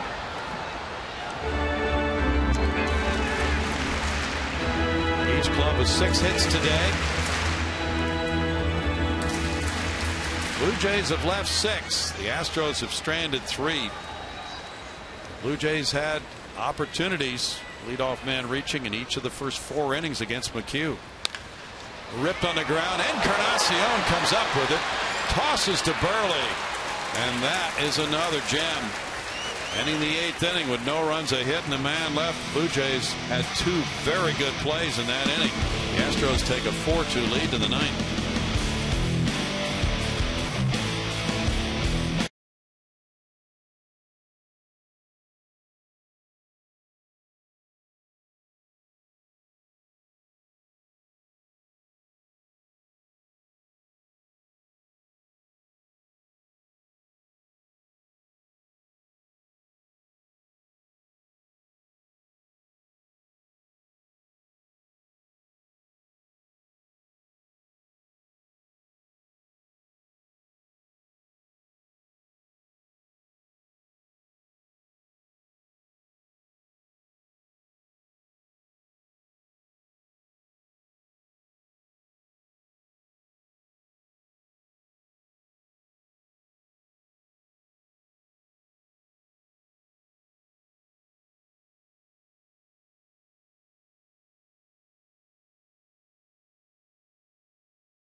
they've already won the series, so they've won 7 series now.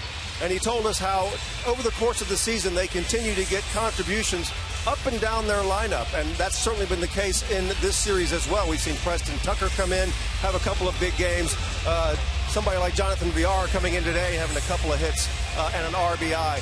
Hank Conger catching a couple of games here so they can give Castro a rest. He says everybody is contributing. Of course, the bullpen, the pitching staff in general has been great.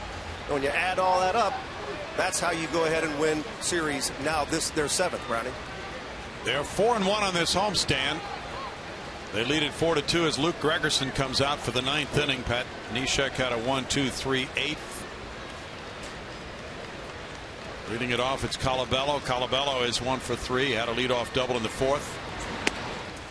Gregerson, who struggled last night, throws ball 1. Gave up a 2-run pinch homer to Edwin Encarnacion after a 1-out walk to Carrera last night, but he got save number 9 of the year in 10 tries. Throws a good slider there. That makes him 1-1. Luke had been in and out in that closer's role the last few days. Family medical emergency, and so it allowed him to get his feet back on the ground last night by getting the save, even though he wasn't as sharp as he normally is. That's in for a strike, and it's 1-2. And the bullpen has been outstanding, with one pitcher picking up another this year. Well, that's a good slider.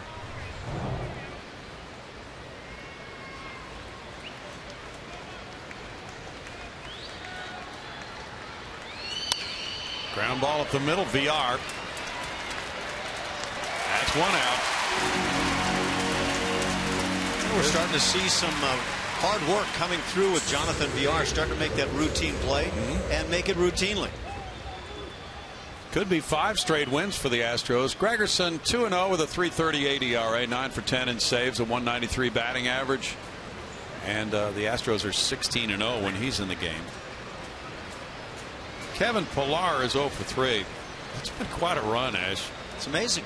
So much fun. I was thinking through this roster. There is nobody on the roster right now. Position players certainly, and the bullpen's been greatly worked. The starters have done their jobs. There's nobody you'd look at and say, this poor guy, he needs to find a way to help this club, a little bit of input in the victories.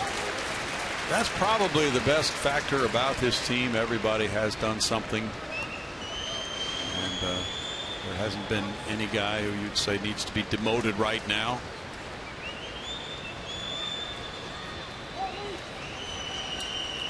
No balls, 2 strikes to Pillar.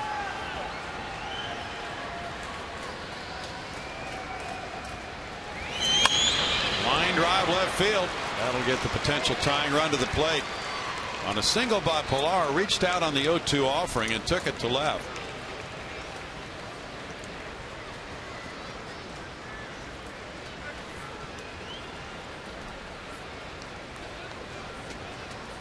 Yeah, you always hate in the 9th inning to face that tying or go ahead run.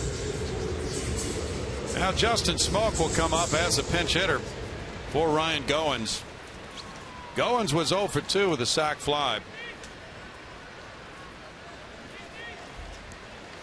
Smoak was in the starting lineup last night at first base, going 1 for 4, driving in a run off Scott Feldman with a first inning single. The former Texas Ranger at 196 has 2 homers. He's driven in 7. He is 1 for 6 as a pinch hitter.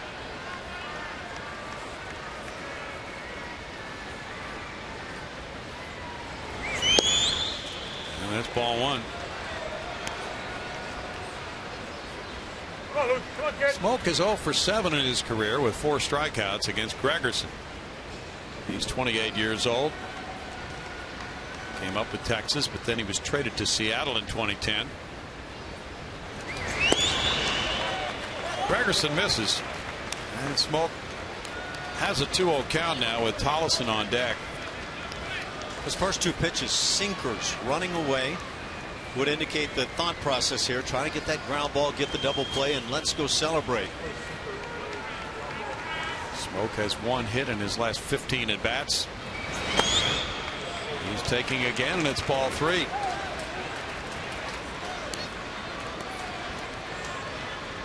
3 balls, no strikes.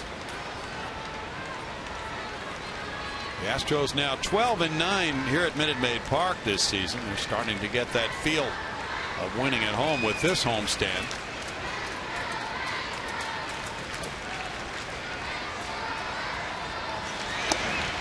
In for a strike, and it's 3-1.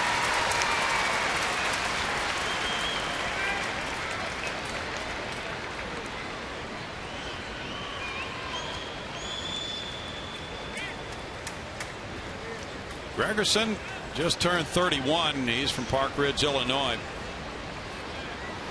Throws over to first.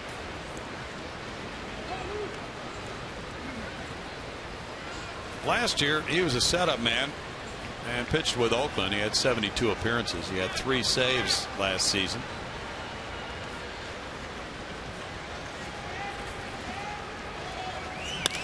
Line shot into left field. And Toronto is stirring up trouble. Smoke has a pinch single. Pilar to second base. And Tollefson will bat. He has 2 doubles. Pitch him away.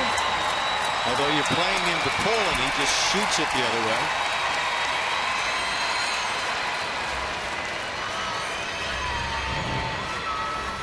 Brent Strom out to talk. 1 out in the inning, but with Tollefson, the number 9 batter, and then Carrera on deck. If they get to Josh Donaldson here in the 9th inning, that will really be stirring up more trouble. Yeah, once you get to that spot, it's kind of the Blue Jays' version of Murderer's Row.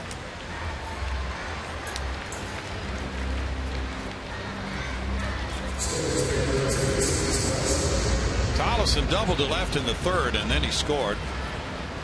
He also doubled to left center in the 7th inning.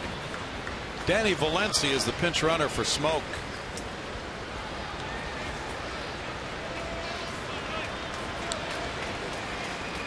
Double play depth for Altuve and VR.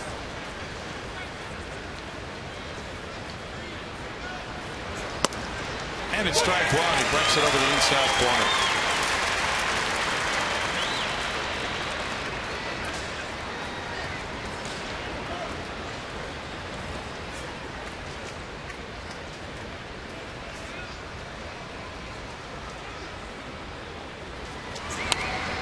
Back, and it's no balls, 2 strikes to Tollefson.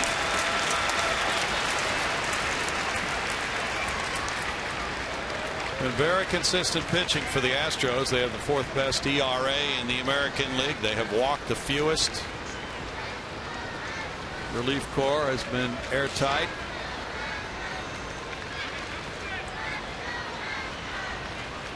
When the Astros score 4 runs or more, their record is 21-0 this season. Struck him out.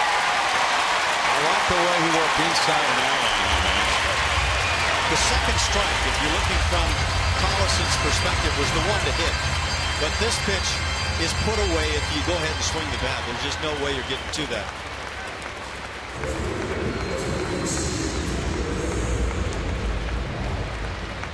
Two outs, and now it's Carrera with Donaldson on deck. Carrera's 1 for 3.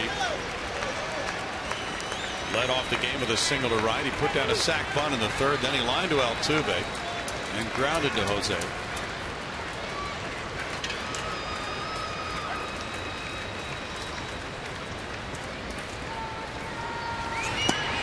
Ball 1 in the dirt. Conger bounces on it. Not classic blocking for him, but the job well done in the end.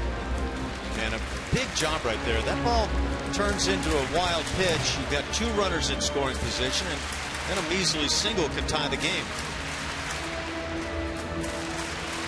Just kind of battling your way through that pitch.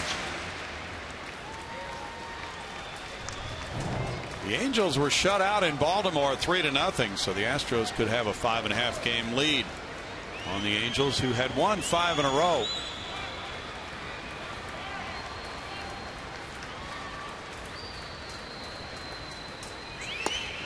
In for a strike, 1-1. That Angel offense is not the same this year.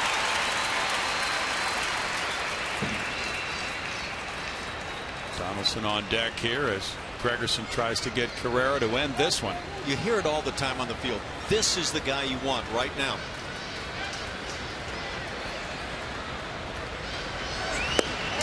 One and two. Crowds have been great this homestand. They really get into it for the final out of the game, and they're up again now.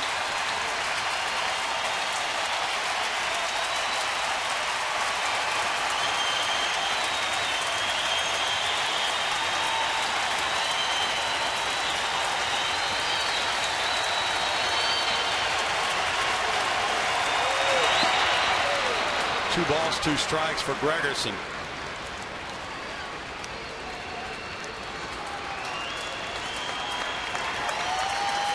Perhaps a pitch away from tying their best start ever, 25-13.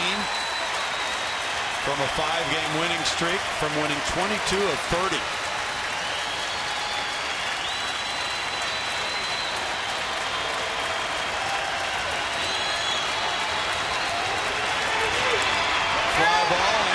Foul territory. Valbuena.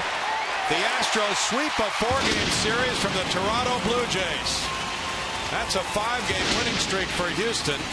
The 4th series sweep of the year for the Astros. Toronto was 0 for 12 with runners in scoring position. Every starter had at least one opportunity with a man in scoring position, and they put men on with those leadoff doubles, and they had 4 leadoff hits in the first 4 innings, but only scored a couple times when they had those opportunities, Ash. And constantly different guys in this lineup coming through with big swings. Colby Rasmus may be the largest of the day, but it's an offense, and we talk about it every day we come out here. They're just finding a way to win, and the power game a big part of the find. And Colin McHugh gets the win. He is now 5-1 this season. Final Astros 4, Blue Jays 2.